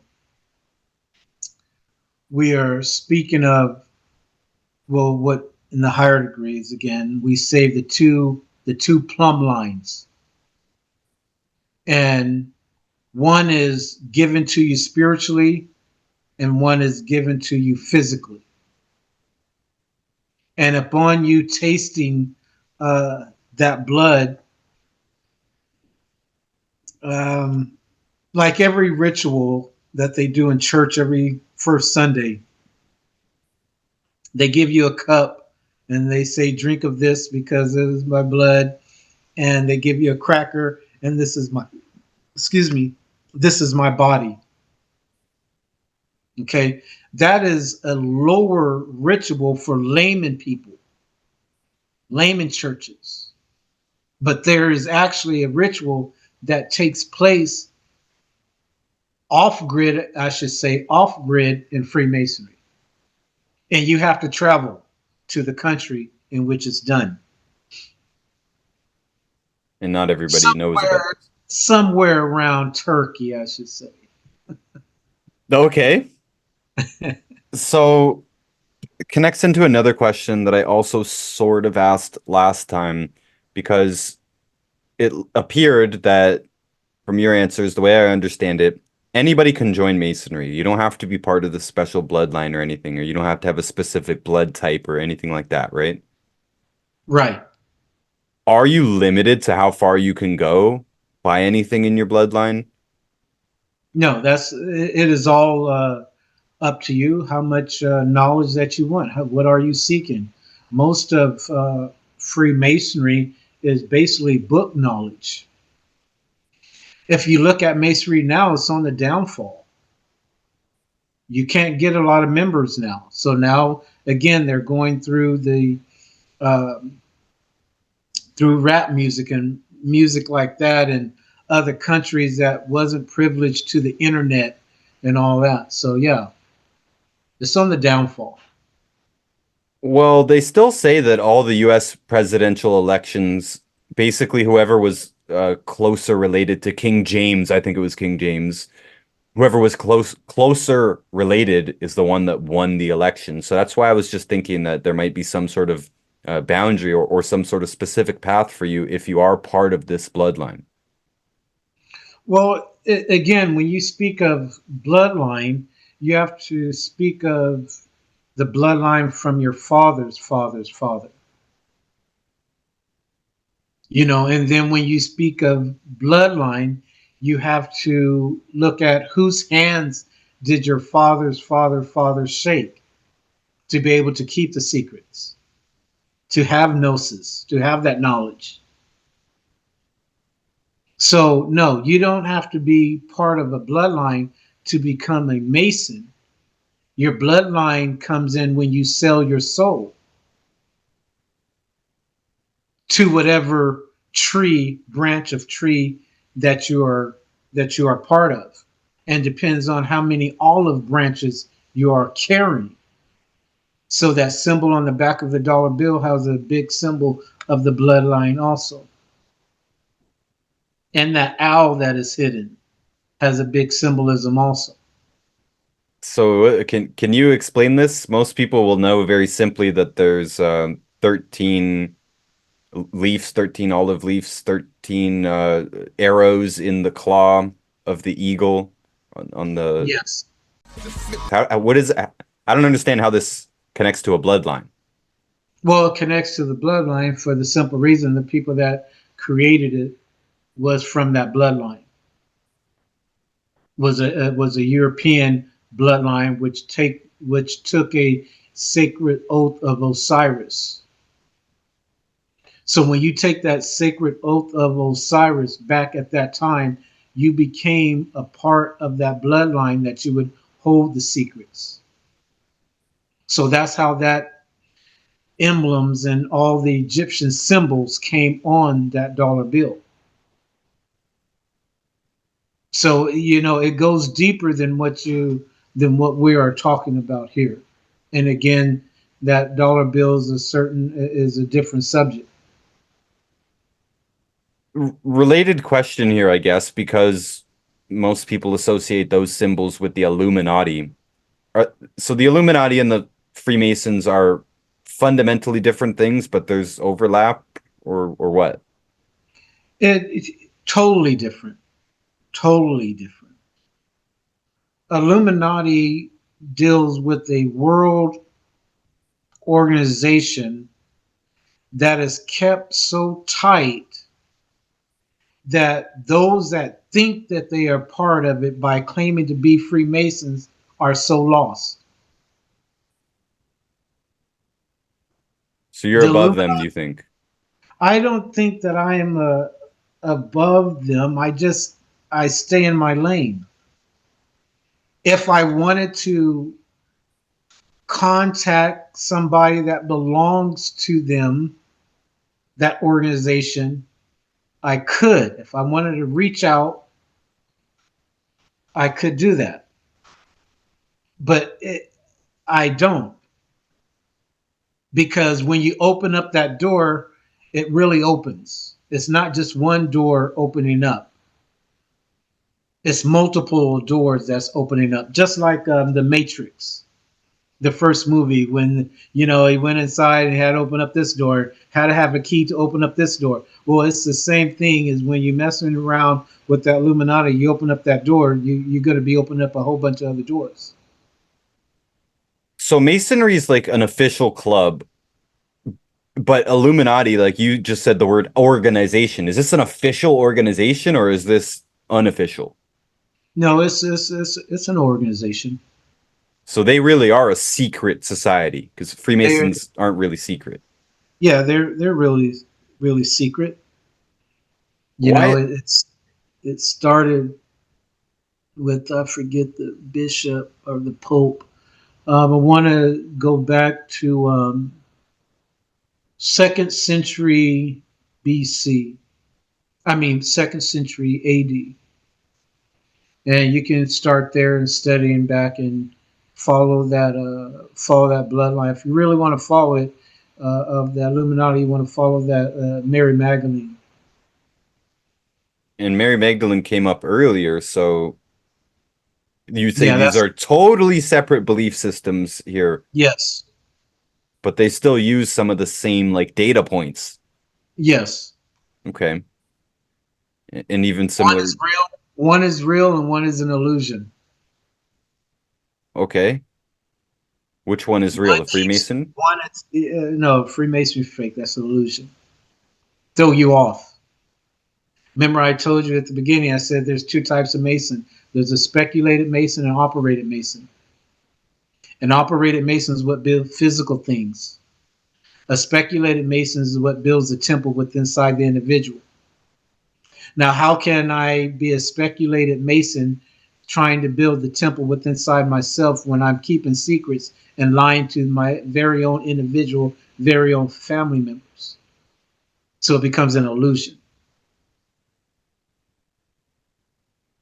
I, But when I you think I speak, understand. I think. okay, okay, being that I want to pretend that I have the truth, but my character doesn't demonstrate that I have the truth. So therefore, the foundation in which I built was a lie. So I must go through life living this lie in order to think or get people to believe that I am somebody. So what's the other side of the coin then? What makes Illuminati real? They do what they want. They shut down the government whenever they want to. They shut down everything. They can shut down anything in the world when they want to. So your power through the hieroglyphs and through everything else that you do with your spiritual enlightenment, that protects you from all of these threats. You're not worried about the Illuminati either. No, I don't put myself in a position to where I'm going to be threatened. Okay, you would have to really, first of all, you would have to know where I live at. You would have to know what door to knock on, and then you would have to know that I am very, very well protected, not just under hieroglyphs. I belong to a very, very big organization. The Freemasons. No, as an Egyptian priest, Oh, I'm over 500. I got 500 students that I send hieroglyphs to monthly to aid and assist them inside the temples. is this on a newsletter or something? I don't mean to be crass. I'm just interested in the logistics. I send it. Sometimes I can send it in a newsletter. Sometimes I can give it to a person and it gets there. Okay. So I know I kind of said earlier as a joke, like, why don't you just become a rapper and spread the truth? But you have these connections. Isn't there some way that if you wanted to, you could reach a much wider audience with your version of the truth? Or you just don't want to? For me, again, this was for me. When you begin to reach a wide audience and you begin to teach a knowledge which they may take a lifetime to understand, and when you open up those doors, you are responsible for that individual soul. I'd rather be responsible for healing one person at a time than to try to get this knowledge out to millions of people to where they may not even understand it. Might be a lot of confusion too, if you're not ready for this. It's yeah, the hieroglyphs will confuse you. The hieroglyphs will, again, your life can be stagnated. It can stagnate your spiritual growth if not understanding properly. If you're not making self-sacrifices daily, it can upset you. It can make you think that all along you have the truth and you don't. You never have the truth. So you're kind of saying that you would rather spend your time, first of all, with those who are willing and want it, and second of all, those that you can actually make a large difference with, rather than just buckshotting it out there and helping some people and not helping other people. Yes, I understand that I cannot affect the whole world in a sense, but I can affect the world that is around me. Now, all this conflict that you have, this intellectual and spiritual conflict that you have within Freemasonry, you still refer to them as your brothers. Would they still uphold that, like your rank, like no matter what? Like, okay, Dr. Tehutie, he's kind of on the deep end. He's telling truth to civilians, but they'll still show up for you. They'll still be loyal to your rank. Oh, not those brothers I'm talking about. I'm talking about the brothers in my priesthood. Okay. Yeah, I don't have no brothers that that are in the priesthood that I belong to. You don't. I not here in America. No. You got some brothers that are out of New York, Detroit, and all that that claim to have spiritual knowledge of the ancient Egyptian mystery system, but they don't got it. If they had it, they would have these books that I have. So it feels like you're kind of a lone wolf in all this, Most shamans, we are.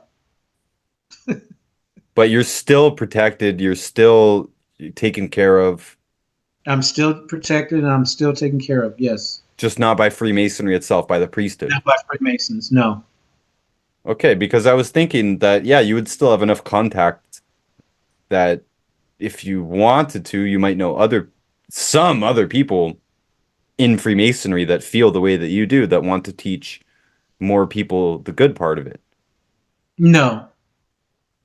No. They still got to make a sacrifice.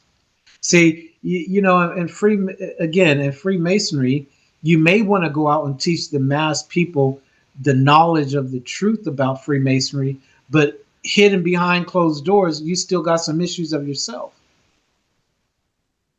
So you're not really able to teach when you still got those hidden problems or situations. You still want to drink, you still want to fornicate, you still want to do certain things that is of the world. So you don't know anyone else who's on your level, so to speak, in terms of all No, these things. there's nobody. Listen, brother, there is nobody. I have a book that I think I told you that is 12 feet Hmm. in length, made out of pure silver. I made it 7 years to make when I was doing my 12 years of silence. It's a talisman. It's the what we call the hermetic, um, from the hermetic teachings, the hermetic book. I have that, and I'm the only one that has that. The only one that has this book. I'm the only one within 6,000 square miles of you that has all 43 books of Thoth, or Hermes Trismegistus. Why is it so concentrated? Why aren't the other high-level Masons privy to this? They just don't want it? Well, you're talking about something that spooks everybody. When you talk about hieroglyphs and you talking about, oh, you write hieroglyphs. Oh, this is an ancient language and you write it. Yeah, I write it. I read it. I speak it. How did you come to know this? Well, you gotta first of all, you gotta make some self-sacrifices. You gotta go along the tree and pull certain fruits off the tree and absorb it. You're not going to get it in English. Most people don't know. I read and write Greek. I read and write Hebrew. I had to learn um, most of your hidden languages that in order me to be able to read certain books that came before me. Latin, got to learn Latin. You know, when you are in this knowledge of what they call, I call it metaphysics, or the the Egyptian metaphysics. Some people may call occultism. You got to be able to protect yourself spiritually. So when you're out there, when Masons are out there just doing ritualistics, they're not protecting themselves. They're calling on something that is foreign to them, from one thing, and if it does manifest itself, they're running. They become paranoid schizophrenic for the rest of their life because they open up a door that they had no business opening up. And then you got to be able to be taught by the best. So all the negative stuff that Freemasons promote, you just don't let any of that affect you, or you don't listen to music, because that's like all music is tied up in this, if I'm not wrong. You don't watch movies, you don't just anything. You see the 33, you walk the other way kind of thing. Oh, I just know what it's about. I listen to a lot of piano music and a lot of violin music, soothing. You know, when it comes to words, words stimulate the psychic aura of the individual. You can have a cat and be listening to some rap music or music with words, and it will change your whole aura. And a cat or a dog will pick up on that aura, or certain birds will pick up on that aura. Versus if you listening to a violin or a piano, they can pick up on that aura because you're giving off certain vibrations. Why is it that the violin or the fiddle has always been associated with the devil? Because of the strings and the vibration in which it vibrates the earth in which you're standing on. That's why in Freemason they call it the tassel board. And so when you're walking up on that tassel board, which looks like a chessboard, each step must be governed by an instrument, must be governed by a string. And what it is that the strings is acting off of your psychic and emotion, consciousness and unconsciously. When they're doing these initiation rituals and stuff, do they use music as part of them? Yes, Specific certain music to portray Pacific it? music, Pacific sounds. Some are thunderous sounds, giving. Some are sounds of laughter. It all depends on what type of initiation that you're going in and going through. So are you saying that words just in general, words used in music is something you don't want to mess around with? Yeah, because it leaves first of all, it can bring up an image. That's first thing. It can bring an image inside your thinking pattern, and then it governs the way you look at the world and how you perceive the world and perceive what is around you. So versus you reading a book and then going to a play and seeing the actual play, will you get more understanding out of the actual play that you're seeing, or will you get a better understanding reading the book? Seeing the So play, now right? there's visual. So you'll get more emphasis out of the visual than you would reading a book. So are you saying that the visual would influence me more than just the words by themselves? Yes, And that's a bad thing. it's a bad thing. It depends on what plane that you're working out of, what energy, what vibration. So, again, you catch most singers, how they, influenced by the words, the B word and F this and, holding up the guns and all that. Well, it influences other children of like minded to do the same thing. Like it's cool to do this.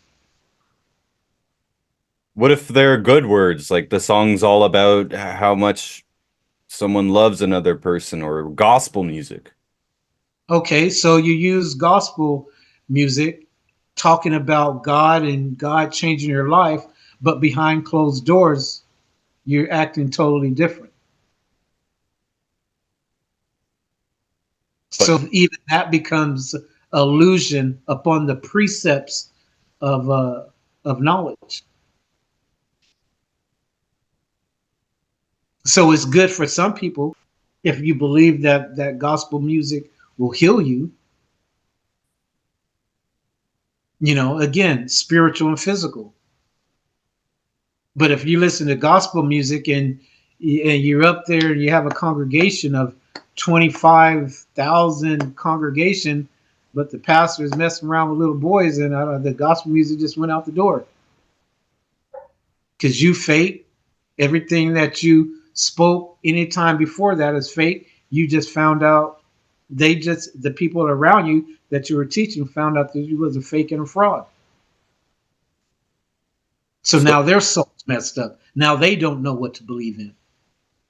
huh, a lot of interesting concepts here. So what about even if the singer is enlightened, they're not a hypocrite, nothing. They're speaking their truth, positive, all 100% positive words, positive intention behind it. Is that still problematic potentially? Who and what are they affecting? If you're trying to get your effect out through your music and you are not 100% right with the karma and the energy around you, then you are infecting the individual people that are listening to your music, are listening to the vibrations of what you're saying. So So again, it goes back to the individual language. is this kind of like, we're all infallible sort of thing, so just nobody is kind of pure enough to be able to make lyrical music that would not be problematic? You can make music, but is it healing music? What if it is? Is it possible? It's possible, yeah, on the layman terms, but you still would have to take yourself. You would, yeah, it's on the layman terms. It all depends on what you're trying to reach. Everybody can't be a priest. So my mind I don't focus on that type of energy. Whatever the singer, hey, more blessing to you. So let me see if I understand this. So there's some music that, especially if you're low down right now, you're not doing good, some music could bring you up to a new level. But you, being spiritually way beyond most of us, almost everyone, that music can't do anything to you because you're already elevated. Is that what I'm? I already vibrate at a certain tone. So you don't My need the type of music that would bring somebody out of depression because you're nowhere near that level. no, You're way beyond that. no, no. I don't find myself in a depressive state because I don't put my mental aspect of who I am in a depression state. Any of the Once knowledge that you are privy to, like this Egyptian hieroglyphs and stuff, none of that is meant to be set to music at all, right? no. Wouldn't it enhance it though if you took that same knowledge and put it to music? Why would I take this knowledge that is forbidden? Remember, I started off letting you know that even inside the Bible, Jesus said, it's not meant for everyone to have the secrets to the kingdom of heaven. So why would I put my mental part into a music trying to make a beat or have somebody make a beat to this here when it's not meant for everybody? Hmm. Only very few are selected, and very fewer than that walks upon this path. I don't mean to get so caught up in music. It just feels like it's a big part of the plan against us is controlling the music. And you said something very interesting that it can create an image in your mind. So yeah, think about that. Somebody is putting an image in your mind using music. That's a dangerous thought to me. And most music out there promoted by the mainstream is highly, highly negative and violent and Yes. promoting drugs and alcohol and promiscuity and all this stuff that lowers our vibration. I want to believe that the same force could be used for good as well. Again, it depends on where you at in your studies of yourself, self-awareness. You know, you don't catch everybody wanting to take a vitamin or take some supplements that would help them out. You got some people that want to remain in darkness. So the mass people that there's more people that is ready to listen to foul language and or put that foul language in their life than to listen to an orchestra with a violin and piano. You don't catch a stadium sold out that's dealing in an orchestra. You may catch a small part, but you're not catching 80, 90,000 people that's coming all over the world to do that. No, you're not. Mm. Even if you listen to Yanni, nostalgia, you're just, some are few. Some do have the ability to forecast good energy upon people through their music, but the majority of it is not. Okay. Interesting, you know. When I first started getting into this conspiracy type of stuff, I said, "Oh, great! There's no music I can listen to anymore." You know, the Beatles were created by the Tavistock Institute, the CIA, and the Rolling Stones. They got all the devil music and all the stuff that I was raised listening to. Because my dad was a musician, listened to all that old blues stuff, and I Yeah. grew up and then I was like, "Oh, I guess I can't listen to anything then." And so for a long time, I did just listen to classical music or no music or audiobooks, whatever I could use Yes. to learn and grow. And I did return to regular music. And I don't know, is this something I need to sacrifice in myself, my love of music? No, if you love, again, my walk of life and your walk of life is different. It parallels to the healing aspect, but if music moves your soul, then let it move it. Let it move it into the right direction.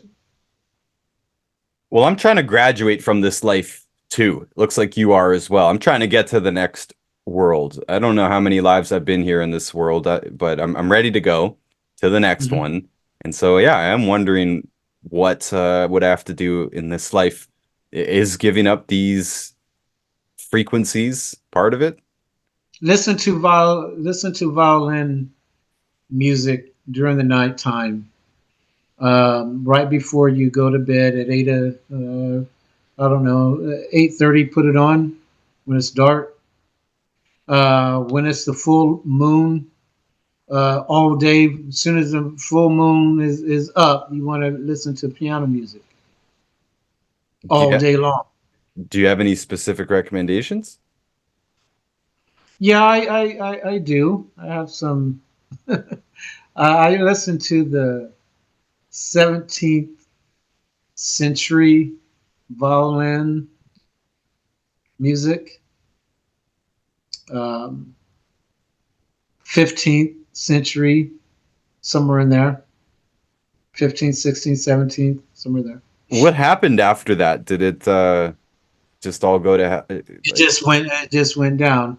It okay, it went through emotional stage. Now like everything was Beethoven all, and everything? yeah, it all went to alchemy. You got alchemy music. So Beethoven was a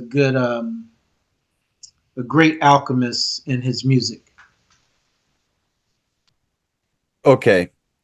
Um, Changing subject. Zionism, very much in the news right now. Zionists, many people call them fake Jews and connect them to the Jesuits, which we've established here is separate from Freemasonry, although there seems to be some overlap in the people themselves. What is with this? What's going on with Zionism? Does this have anything to do with Freemasonry? Is this too Yeah, touchy? What's going on? you touching on something that Zionists. It all depends on what branch they are studying out of. Is good, knowledgeable people. I'm talking about just the very practical sense of they want to take over Palestine. Oh, that's political now. Why so much attention towards this one simple goal? One simple goal or one simple country. I'm not sure what you mean. Okay, so you're saying that the Zionists wants to take over Palestine. Hmm. Palestine is a small country, a part of the land, Yes, right? Why do the Zionists want to take over it? it's a great question. Yeah, and until you understand what's beneath Palestine and the history of Palestine, it's you stay I don't know, you stay clear of that. So they seem willing to pulverize Palestine entirely and rebuild it, but you're saying the value is under the soil? There's great value in Palestine. Palestinians, yeah, there's great value there. Is this something to do with energy, like the point that it's there, or is this geopolitical, like it controls the Middle East, or we're talking like gold and oil under the ground? Um, I don't know about that. I just know about the spirituality of the land. It just seems like so much energy, so much manipulation, and it's been over 70 years, right, that they've been working on the takeover and steadily pushing out the Palestinian people and making it into their own country. And Palestine's not officially recognized as a country currently by the UN, so it basically has been eliminated already. It's still so hard for me to understand why so much effort went into this, considering Jews, whether they're fake Jews or not, they can live wherever they want. There's nothing stopping them from living wherever they want. People been fighting over that country, brother, for thousands of years. This is not the first time that we are hearing that they've been battling over that region for thousands of years for that land. Is this Before spiritual me, though? Like, is it being there gives you power or something? I would I would tell you or tell the listeners, look up the equator. Look how they changed everything. Why? What was the purpose of putting in that canal? You know, a lot of the stuff there. What was the purpose of them doing that? It's a lot of research. I know it, but there's a lot of research that involve the meaning and that place there. But you can't tell us. I wish not to. I wish not to speak on it because for me that's getting into a political thing, and that's something that I don't engulf my spiritual attitude into. Is politics. Does this have something to do with Egypt? Because it is a border country of Egypt. All of that was Egypt at one time, but yeah, go back and research it. So All of they're that belonged to Africa at one time. so they're Every little battling over city, Egypt essentially. pretty much control of certain things over there. There's certain things over there that's underwater. How's that? Okay. Yeah. Speaking in riddles here for me, I'm not sure what to think of it. Well, life itself is a riddle. That's what man is trying to figure out spiritually about himself. Does he live or does he die? Is there a death, burial, and resurrection, or does he just, or this, or are we just living in a simulated world? So life itself is a riddle. But when I tell you to go that there's stuff underwater, that's not a riddle. There's certain things underwater that's controlling, and the only reason why that, yeah, I'm getting into politics. The only reason why that they're really trying to control is because those satellites now that they have, they're able to look underneath the earth, underneath the ground. They can penetrate the ground very deeply. But do they have to like genocide a whole country just to get resources or to locate themselves there with the power? I just don't understand. You Why go don't to war? And understand even if it because was, why not just level it? Why not just well, bomb it? We have the power to. they did do that. We, the American, would never. The American people will never do that. Will never go for that. So you do have now. You're getting into the importance of who's the head of the Illuminati's. Who is ahead of them? Well, you'll see in a few years. Uh-oh. Not to leave it at such a cliffhanger point, but I think we're going to have to call it a little bit soon. So we might have to end this one and possibly get another one going on soon here if we could, possibly. Hopefully sooner than the last one, that's for sure. Okay, quite a cliffhanger there. Wow. Okay. Let me throw just one last sort of easy question at you. So, from what I'm gathering from how you explained everything, anybody who wants this knowledge, higher knowledge, can work their way towards it, work their way through that knowledge. We don't have to become Masons in order to gain this knowledge, correct? Correct. And you encourage us to without joining Masonry. It doesn't sound like you're trying to Yes. recruit anybody to Yes, Masonry. I encourage any individual that is looking for that straight path, that spirituality path, to go search themselves, make some self-sacrifice, pick up some self-motivational books, and see how it guides you. If you only get one paragraph out that book that stimulates that growth within inside of you, use it.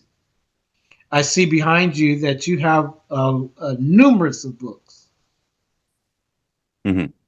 And I believe that maybe you got something out of each one of those books, some character out of some of those books that you can identify yourself to. It is the same thing with coming after that spiritual knowledge. You don't need to listen to man because sometimes man presents himself as a fake and a fraud. But the soul, that spiritual essence that's inside of you, will always guide you to that right direction if you have the clairvoyance and the telepathy within inside of you to seek out, ask, and knock on the door. Do we all have that clairvoyance? That's something we can access? Yes, if you train yourself, yes, you sure do. Some very interesting stuff here, Dr. Tehutie. I really, really appreciate you spending this time with us. And your books will be available this year. You're going to share with me Yes, how we can get them? yes. We will find a way to give you all the information where you can order them, even Okay. if I have to send you things.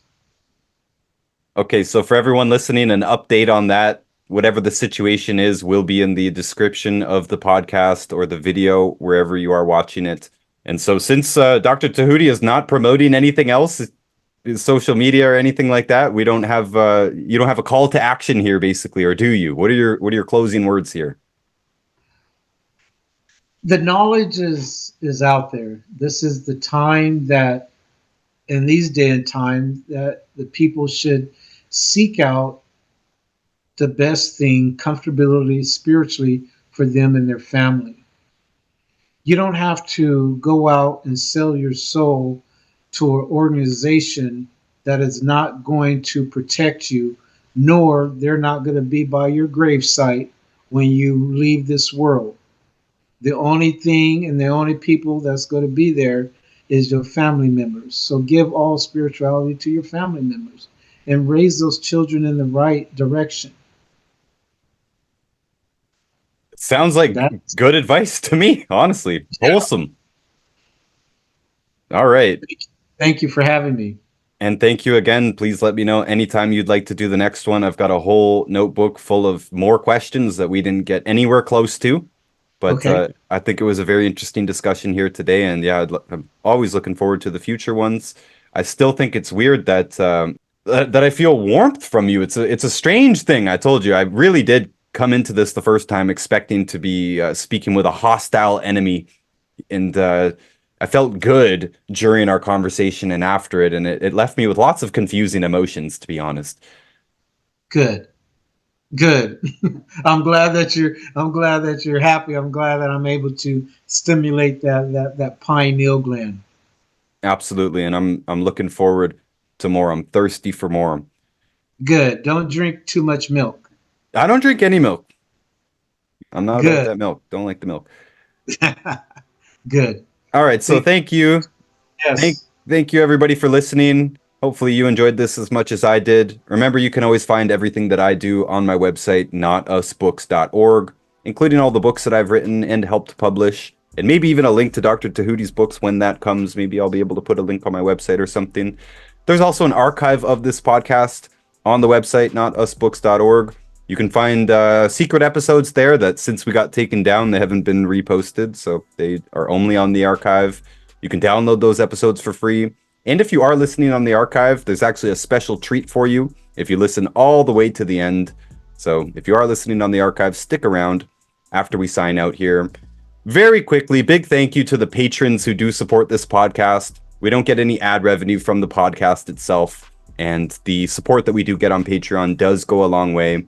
You can support us there through Patreon. $1.99 buys you access to all of the content there, including all of the episodes for the podcast. They're always released at least 1 week early on Patreon, sometimes several weeks early. Some of the videos that have been taken down off of YouTube are also on the Patreon. And we do a weekly Zoom meeting where we go pretty deep into specific diseases and products and individual case studies. We go over them in real time and talk about what we would do with the stage that they're at. Some pretty important stuff on the Patreon. And yeah, that's it for now. Thank you, everybody. Until next time.